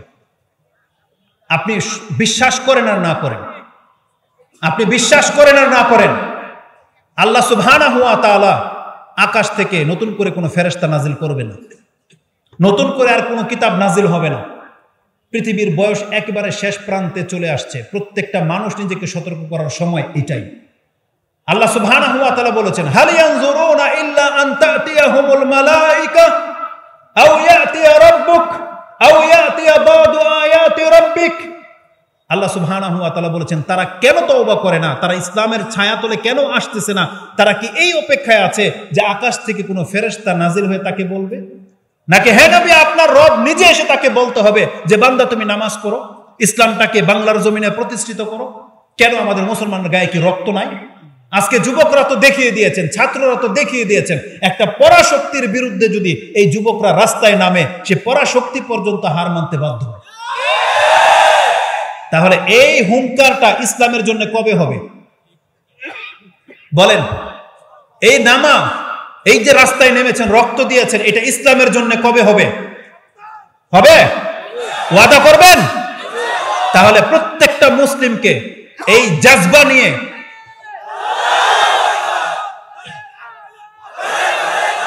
তাকবীর, লিল্লাহি তাকবীর, আমাদেরকে জাগতে হবে। রাসূলুল্লাহ সাল্লাল্লাহু আলাইহি ওয়াসাল্লামকে হেফাজত করেছিলেন যেমন যুবকরা, আমাদের যুবকদের দায়িত্ব এটা ইসলামের হেফাজত করা।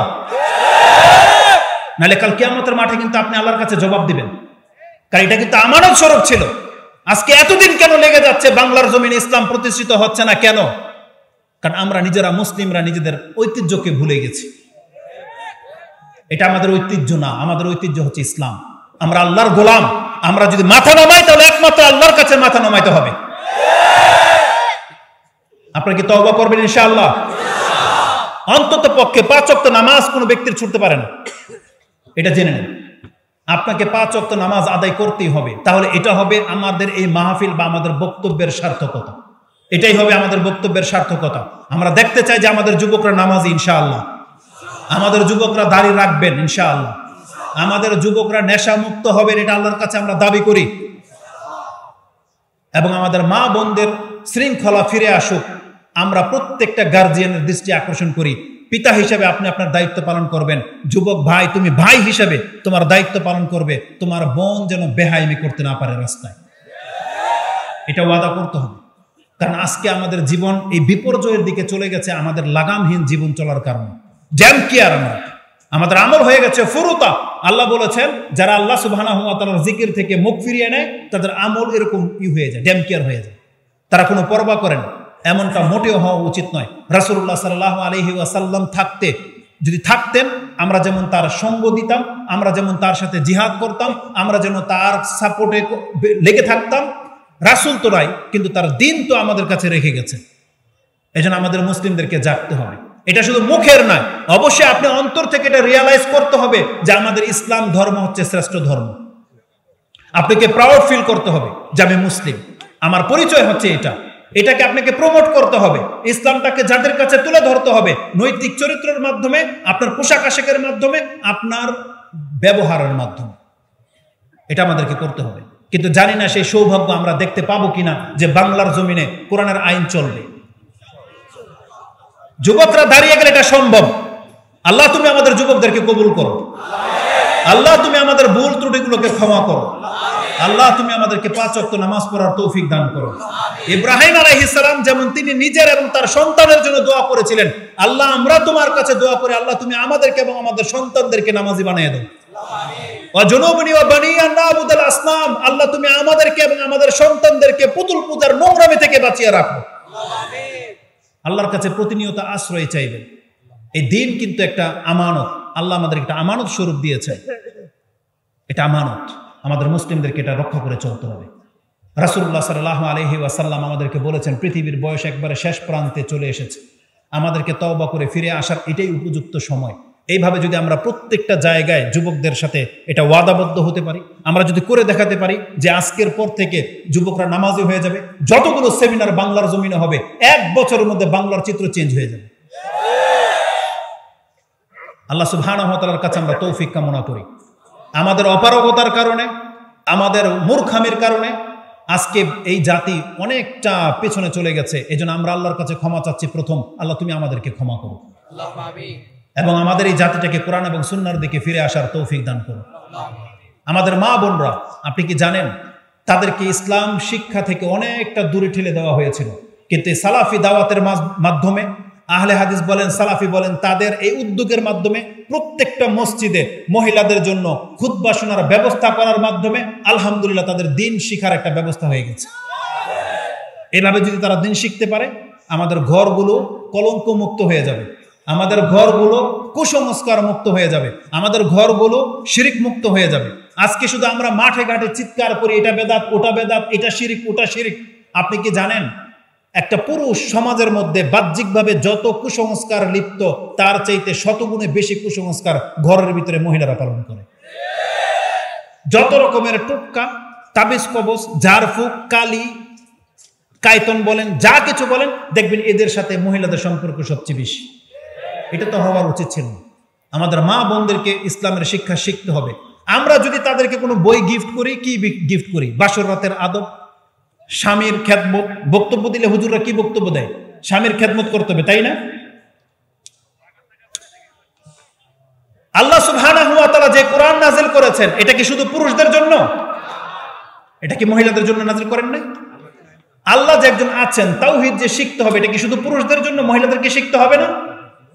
কিন্তু আমাদের পুরুষগুলোর চরিত্র কি জানেন? আল্লাহকে কি শিখাবে? সে নিজেই তার কাছে রব হিসেবে পেশ হয়ে গেছে। মহিলারা অধিকাংশ পুরুষকে সন্তুষ্ট রাখতে গিয়ে আল্লাহকে ভুলে যায়। স্বামীর সন্তোষ অনুযায়ী পাক শাক করতে গিয়ে ভাত কেমন হবে, নরম হবে না শক্ত হবে, কয়টা বাজে খেতে আসবে না আসবে, এগুলোকে মেনটেন করতে গিয়ে একজন মহিলা ভুলে যায় তার নামাজের ওয়াক্ত পার হয়ে চলে যাচ্ছে। মহিলাদের কাজ কি প্রথম ভাত পাক করা নাকি আগে আল্লাহর হক পুরা করা? আগে তো আল্লাহর হক পুরা করার ব্যাপার ছিল। আপনি কি ঘরে গিয়ে জিজ্ঞেস করেন যে তুমি নামাজ আদায় করছো, নাকি আপনি প্রথম গিয়ে জিজ্ঞেস করেন ভাত কি খাবার দাবার হয়েছে? কি জিজ্ঞেস করেন? অধিকাংশ পুরুষদের চরিত্র কি? বরং আপনাকে প্রথম কি জিজ্ঞেস করা দরকার ছিল? যে তোমার সালাত হয়েছে কিনা, এটা নিয়ে জিজ্ঞেস করা দরকার ছিল, কিন্তু আমরা তো এটা করি না। আপনার মহিলা পর্দা করে না, এটা আপনার গায়ে লাগে না কেন? এটা তো আপনার ঘৃণা লাগা দরকার, ঘৃণা লাগা উচিত ছিল। লাগে না কেন ঘৃণা আপনার? অথচ আল্লাহ সুবহানাহু ওয়া তাআলা কোরআনে বলে দিয়েছেন দুইটা আদেশ, একটা আদেশ একটা নিষেধ। আল্লাহ আদেশ করেছেন যে ইয়া আইয়ুহাল্লাযীনা আমানু কু আনফুসাকুম ওয়া আহলিকুম নারা, তুমি তোমার নিজেকে এবং তোমার পরিবারকে বাঁচাও। এটা প্রত্যেকটা পুরুষের উপর আল্লাহ দায়িত্ব হিসেবে দিয়ে দিয়েছেন, কিন্তু এই পুরুষগুলো নিজেই দায়িত্ব পালন করে না, তার এর মহিলাকে বাঁচাবে কিভাবে? সে পুরুষই তাওহীদ বুঝে না, পুরুষ বিভিন্ন পীরের মুরিদ হয়ে যায়, তখন তার বউ তার পম্পলাম সন্তানকেও ওই পীরের মুরিদের দিকে ঠেলে দেয়। কিন্তু আপনাকে তো প্রথম তাওহীদ শিখতে হবে, ইসলাম বুঝতে হবে। কোরআনে আল্লাহ সুবহানাহু ওয়া তাআলা সূরা জুমার 39 নম্বর সূরার 15 নম্বর আয়াতে আল্লাহ সুবহানাহু ওয়া তাআলা বলেছেন, ফাবুদু মা শি'তুম মিন দুনি, তোমরা যার খুশি তার ইবাদত করো। সত্য এসে গেছে, এটা মানলা না, ফাবুদুল্লাহ সুবহানাল্লাহ, ফাবুদু ইন শি'তুম মিন দুনি, প্রথম টুকরাটা এটা। আল্লাহ সুবহানাহু ওয়া তাআলা বলছেন ইন্নাল্লাযীনা খাসিরু আনফুসাহুম ওয়া আহলিহিম ইয়াওমাল কিয়ামা আলা যালিকা হুয়াল খুসরানুল মুবিন। আল্লাহ সুবহানাহু ওয়া তাআলা প্রত্যেকটা মুসলিমকে এই কথা বলে দিয়েছেন, তোমরা কান খাড়া করে শোনো, যে আজকে নিজে নিজের ক্ষতি করলা আর তোমার পরিবারের ক্ষতি করলা, কিয়ামতের মাঠে তুমি উঠে আসো, দেখো এটাই হবে তোমার প্রকাশ্য ক্ষতি। যারা আজকে নিজে ইসলাম পালন করলেন না, আপনার ফ্যামিলিকে আপনি ইসলাম পালন করতে বাধ্য করলেন না, এটা আপনার কারণে সে গুমরা হয়েছে, আপনার কারণে সে বেপরদা হয়েছে, আপনার কারণে সে বেনামাজি হয়েছে, আপনার কারণে সে তাওহীদ শিখতে পারে নাই, এটা আপনার কারণে হয়েছে। আল্লাহ বলেছেন যে নিজে এবং নিজের পরিবারের ক্ষতি করেছো, তুমি কিয়ামতের মাঠে জেনে রাখো এটা হবে তোমার প্রকাশ্য ক্ষতি। এটার জন্য আমরা প্রত্যেকটা পুরুষ দায়ী। এজন্য আমাদেরকে আল্লাহর কাছে তওবা করে ফিরে আসা উচিত। আল্লাহ সুবহানাহু ওয়া তাআলা আমাদেরকে সবকিছু জানিয়ে দিয়েছেন যে এই দুনিয়াটা ফানা হয়ে যাওয়ার সময় চলে আসছে। তোমার ইবাদতগুলো কাল কিয়ামতের মাঠে তোমার নাজাতের জন্য পেশ করা হবে। আল্লাহ সুবহানাহু ওয়া তাআলার জন্য আমরা কে কি করেছি এটা কাল কিয়ামতের মাঠে বিচার করা হবে। বিশেষ করে আমরা তো সেই হাদিস ভুলে তো যাই নাই যে রাসূল বলেছেন কিয়ামতের মাঠে 5টা প্রশ্ন জবাব না নেওয়া পর্যন্ত কোনো ব্যক্তিকে হাশরের মাঠ থেকে তার পা তুলতে দেওয়া হবে না। রাসূল বলেছেন লা তাজুলা কাদামা ইবনে আদম হাত্তা ইউসআল আন খামসা, 5টা প্রশ্নের জবাব না নেওয়া পর্যন্ত কোনো ব্যক্তিকে হাশরের মাঠ থেকে সরতে দেওয়া যাবে না। এটা ইমাম তিরমিজি রাহিমাহুল্লাহ তিনি তার কিতাবের মধ্যে উল্লেখ করেছেন, কিতাবুর রিকাকে রয়েছে। তার মধ্যে প্রথম প্রশ্ন হচ্ছে আন উমরিহি ফিমা আফনা, তুমি তোমার এই পুরো বয়সটাকে কোন কোন কাজে খরচ করেছো। আর বিশেষ করে প্রশ্ন করা হবে আমাদের যুবকদেরকে ওয়ান শাবাবিহি ফিমা আবলা, তোমার এই যৌবনকালের শক্তিটাকে তুমি কোথায় ব্যয় করেছো, এটা জিজ্ঞাসা করা হবে। এই জন্য আমাদের বয়সের যেহেতু হিসাব নেওয়া হবে, এই বয়সটাকে আপনাকে মূল্যায়ন করা উচিত। এটা যেমন আপনার জবাবদিহিতার কারণ, আর এই বয়সটা কিন্তু আল্লাহ সুবহানাহু ওয়া তাআলার কাছে অনেক মূল্যবান, অনেক দামি এই বয়সটা। ভুলে গেছেন সেই হাদিস রাসূলুল্লাহ সাল্লাল্লাহু আলাইহি ওয়াসাল্লাম থেকে ইমাম বুখারী এবং মুসলিম কোট করেছেন যে সাবআতুন ইউযিল্লুহুমুল্লাহু ফি যিল্লি ইয়াওমা লা যিল্লা ইল্লা যিল্লু, 7 শ্রেণীর মানুষকে হাশরের মাঠে বিশেষ ছায়া দেওয়া হবে, যেই ছায়া ছাড়া আর কোনো ছায়া থাকবে না। সেই ছায়ার মধ্যে 7 শ্রেণীর মানুষ থাকবে, তার মধ্যে এক শ্রেণী হচ্ছে সেই যুবক শাবুন নাশা ফি ইবাদাতিল্লাহ, যে যুবক তার এই যৌবন কালটাকে কাটিয়েছে আল্লাহ সুবহানাহু ওয়া তাআলার ইবাদতে। তাহলে এই বয়সের জবাবদিহিতাও বেশি, এই বয়সের ইবাদতের মূল্য আল্লাহর কাছে বেশি। এই জন্য আমরা আমাদের যুবকদেরকে আহ্বান জানাতে চাচ্ছি, ইসলামটাকে ধরার এখনই উপযুক্ত সময়। রাসূলুল্লাহ সাল্লাল্লাহু আলাইহি ওয়াসাল্লাম বলেছেন কিয়ামত যত ঘনিয়ে আসবে আমল কমে যাবে, এবং সর্বশেষ একটা পয়েন্ট শুধু উল্লেখ করব, রাসূল বলেছেন ওয়াতাজহারুল ফিতান, কিয়ামত যত ঘনিয়ে আসবে ফিতনা ছড়িয়ে যাবে। এই ফিতনার একটা রূপ হলো মুসলিমরা ধর্মকর্ম করা ছেড়ে দিবে। এটা হচ্ছে একটা চরম ফিতনা যেটা মুসলিমদের উপরে ছেয়ে গেছে। মুসলিম হওয়ার পরেও তার ধর্ম পালন করে না, এটা অনেক বড় একটা ফিতনা। মুসলিমদের উপর একটা বড় ফিতনা হচ্ছে মুসলিমদেরকে ক্ষতি করবে, মুসলিমদেরকে হত্যা করবে। এটা মুসলিমদের উপর অনেক চরম একটা ফিতনা। রাসূলুল্লাহ সাল্লাল্লাহু আলাইহি ওয়াসাল্লাম এই ফিতনাকে ভয় পেয়েছিলেন এবং তিনি আল্লাহর কাছে দোয়া করেছিলেন যেই যেই বিষয়গুলো তার উম্মতকে হালাক করে দিবে, ধ্বংস করে দিবে, এমন কোনো বিষয় যেন এই উম্মতের না ঘটে, তিনি আল্লাহর কাছে দোয়া করেছিলেন। কিন্তু আল্লাহ সুবহানাহু ওয়া তাআলা একটা দোয়া কবুল করেননি। রাসূলুল্লাহ সাল্লাল্লাহু আলাইহি সাল্লাম বলেছেন, সাআলতু রাব্বি আন সালাস, আমি আমার রবের কাছে তিনটা জিনিস চেয়েছিলাম, বলেছিলাম আল্লাহ উহলিকা উম্মতি বিসানাতিন, আপনি আমার উম্মতের পাপের কারণে তাদেরকে দুর্ভিক্ষ দিয়ে সবাইকে সমূলে ধ্বংস করে দিয়েন না। ফাআতানিয়াহা, আমাকে সেটা দেওয়া হয়েছে। আমি আল্লাহর কাছে দোয়া করেছি, সাআলতুহু আল্লাহ উহলিকা উম্মতি বিগারকিন, আমার উম্মতকে আপনি পানিতে ডুবিয়ে হত্যা করে দিয়েন না, ফেরাউনের মতো সমূলে আমার উম্মতকে আপনি মেরে দিয়েন না। ফাআতানিয়াহা, আমাকে সেটাও দেওয়া হয়েছে।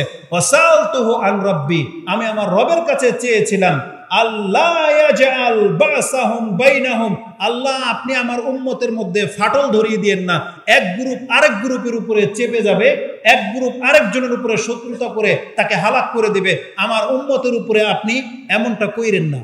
ফামানানিয়াহা, আল্লাহ আমাকে নিষেধ করে দিলেন যে না, এটা কবুল করা হবে না, বরং তোমার উম্মত একে অপরকে হত্যা করবে, তোমার উম্মতে একজন অপরজনকে বন্দী বানাবে, মানে মুসলিমকে সবচেয়ে বেশি ক্ষতি করবে। এটা হচ্ছে এই কিয়ামতের পূর্বের একটা আলামত, যেটা আমরা দেখতে পাচ্ছি যে মুসলিমের মান সম্মানকে নষ্ট করে, মুসলিমকে হত্যা পর্যন্ত করে ফেলে, মুসলিমের সম্পদকে বাতিলভাবে গ্রহণ করে, যেটা আল্লাহ সুবহানাহু ওয়া তাআলা প্রকাশ্যভাবে নিষেধ করে দিয়েছে। আজকে সামান্য আধা হাত জায়গার জন্য এই ক্ষমতাকে কেন্দ্র করে মুসলিমকে হত্যা করে দিচ্ছে।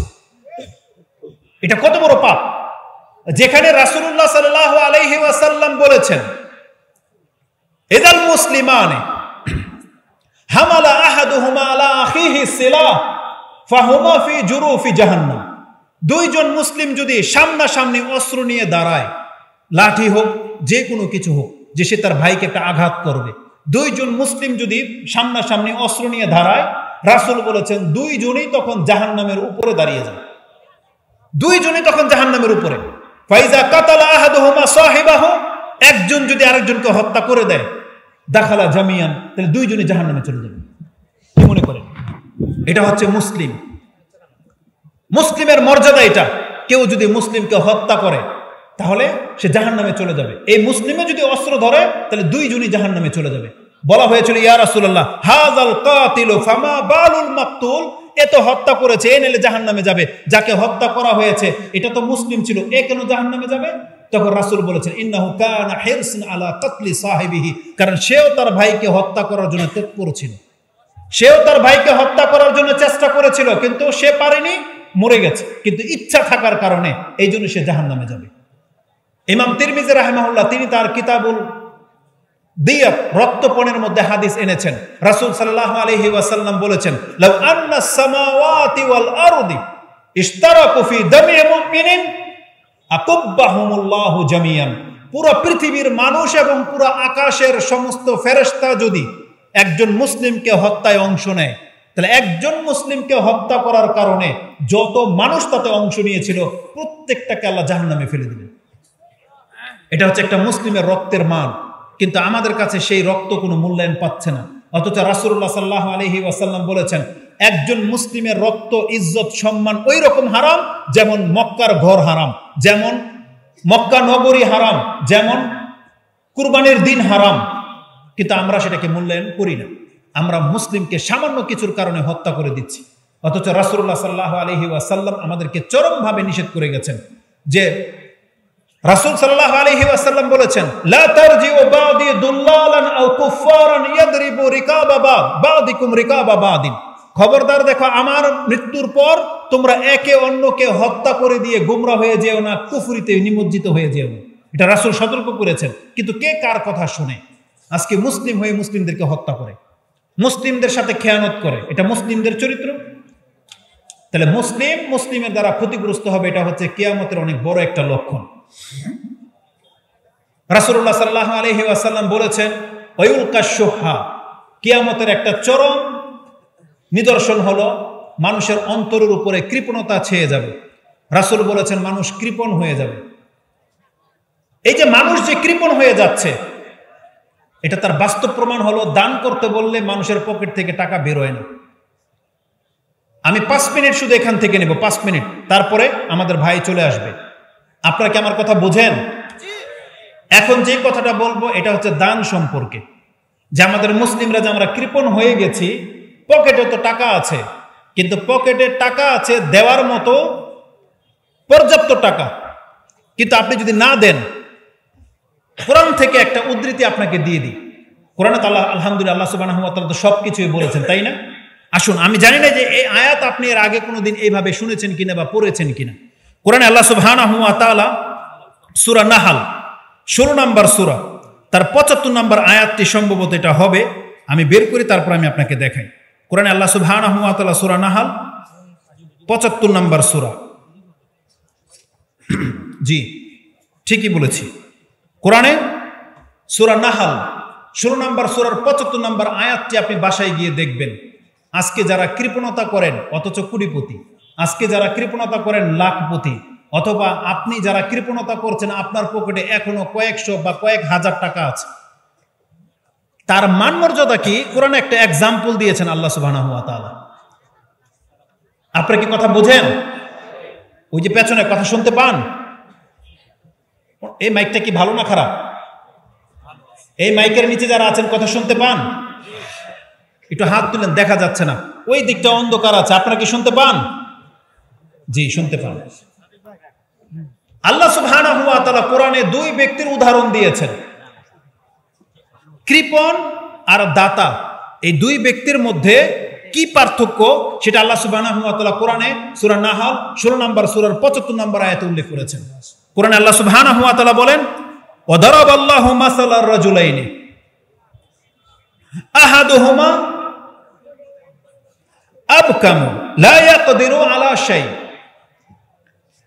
ওয়া হুয়া কুল্লান আলা মাওলাহু। এই আয়াতটা সূরা নাহলে আছে। আরেকটা আয়াত আল্লাহ সুবহানাহু ওয়া তাআলা বলেছেন, দারাবাল্লাহু মাসালান আবদাম মামলুকান। এই আয়াতটি আছে 75-এ। দারাবাল্লাহু, আল্লাহ সুবহানাহু ওয়া তাআলা তোমাদের কাছে এক্সাম্পল পেশ করছেন, মাসালান আবদাম মামলুকান লা ইয়াকদিরুনা আলা শাই ওয়া মান রাযাকনাহু মিন্না রিজকান হাসানা, আর যাকে আমি আল্লাহ উত্তম ভাবে রিজিক দিয়েছি, ইউনফিকু মিনহু সিররা ওয়া জাহরা, যেই ব্যক্তি সেই রিজিক থেকে প্রকাশ্যে এবং গোপনে দান করে। আল্লাহ সুবহানাহু ওয়া তাআলা বলেছেন, হাল ইয়াস্তাউন, এই 2 ব্যক্তি কি সমান? আলহামদুলিল্লাহ, বরং প্রশংসা আল্লাহ সুবহানাহু ওয়া তাআলার। বাল আকসারুহুম লা ইয়ালামুন, কিন্তু অধিকাংশ মানুষ এটা বোঝে না। এই যে আয়াতটা আল্লাহ সুবহানাহু ওয়া তাআলা 2 ব্যক্তির উদাহরণ পেশ করেছেন, একজন হচ্ছে কৃপণ, আরেকজন হচ্ছে আল্লাহর পক্ষ থেকে রিজিক প্রাপ্ত। যেই ব্যক্তি কৃপণ তাকে উদাহরণ দেওয়া হয়েছে একটা গোলামের সাথে, কৃতদাসের সাথে। গোলাম চিনেন? গোলাম চিনেন? গোলাম চিনেন কেউ? গোলাম কেমনে চিনছেন? দেখছেন কোনোদিন? গোলাম তো দেখেন নাই, আপনি কেমনে চিনবেন? গোলামের যুগ আমরা পাই নাই, আমরা পেয়েছি চাকর নকর, যারা কর্মচারী তাদেরকে দেখেছি, কিন্তু গোলাম আমরা দেখি নাই। গোলাম হলো সেই ব্যক্তি যে সারাদিন আপনার কথায় খাটবে, এখন যা ইনকাম করে নিয়ে আসবে আপনি হচ্ছেন মালিক। আপনি যদি ওকে বলেন তুই এখানে বসে থাক, এখানে বসে থাকবে। আপনি যদি ওর গাড়ির উপরে পা চাপিয়ে দিয়ে বসে থাকেন, ও কিচ্ছু বলার অধিকার রাখে না। ওর কাছে যত টাকা পয়সা আছে সব যদি আপনি নিয়ে নেন, ও কিচ্ছু বলার অধিকার রাখে না। এটা হচ্ছে গোলাম। এই গোলামকে যদি আপনি একটা টাকার বস্তা দিয়ে বসিয়ে দেন, এই গোলামের ক্ষমতা নাই আপনার অর্ডার ছাড়া সেখান থেকে 1 টাকা খরচ করা। ও নিজেও খেতে পারবে না, দানও করতে পারবে না। এটা হচ্ছে গোলাম। এটা যদি বুঝে থাকেন, তাহলে এবার আমাদের চরিত্রটা দেখেন। আমাদের পকেটে টাকা তো আছে, আমাদের পকেটে টাকা আছে, কিন্তু আমরা দিতে পারি না। কেন জানেন? কারণ আল্লাহ সুবহানাহু ওয়া তাআলা বলতেছেন, যাদের পকেটে টাকা থাকা সত্ত্বেও দিতে পারে না, তারা বাস্তবিক তো নিজেকে মালিক দাবি করে, কিন্তু তাদের চরিত্র হচ্ছে তাদের মান সম্মানে তারা হচ্ছেন গোলাম। মান সম্মানে তারা কি? গোলাম। সে বুঝাতে চায় যে এই টাকার মালিক আমি না, বরং আমার মালিক যদি অর্ডার করে তাইলে আমি খরচ করতে পারবো, নাইলে করতে পারবো না। কিন্তু যারা খরচ করতে পারে, আল্লাহ বলেছেন প্রকৃত মালিক সে চাইলেই দিতে পারে, সে চাইলেই দিতে পারবে।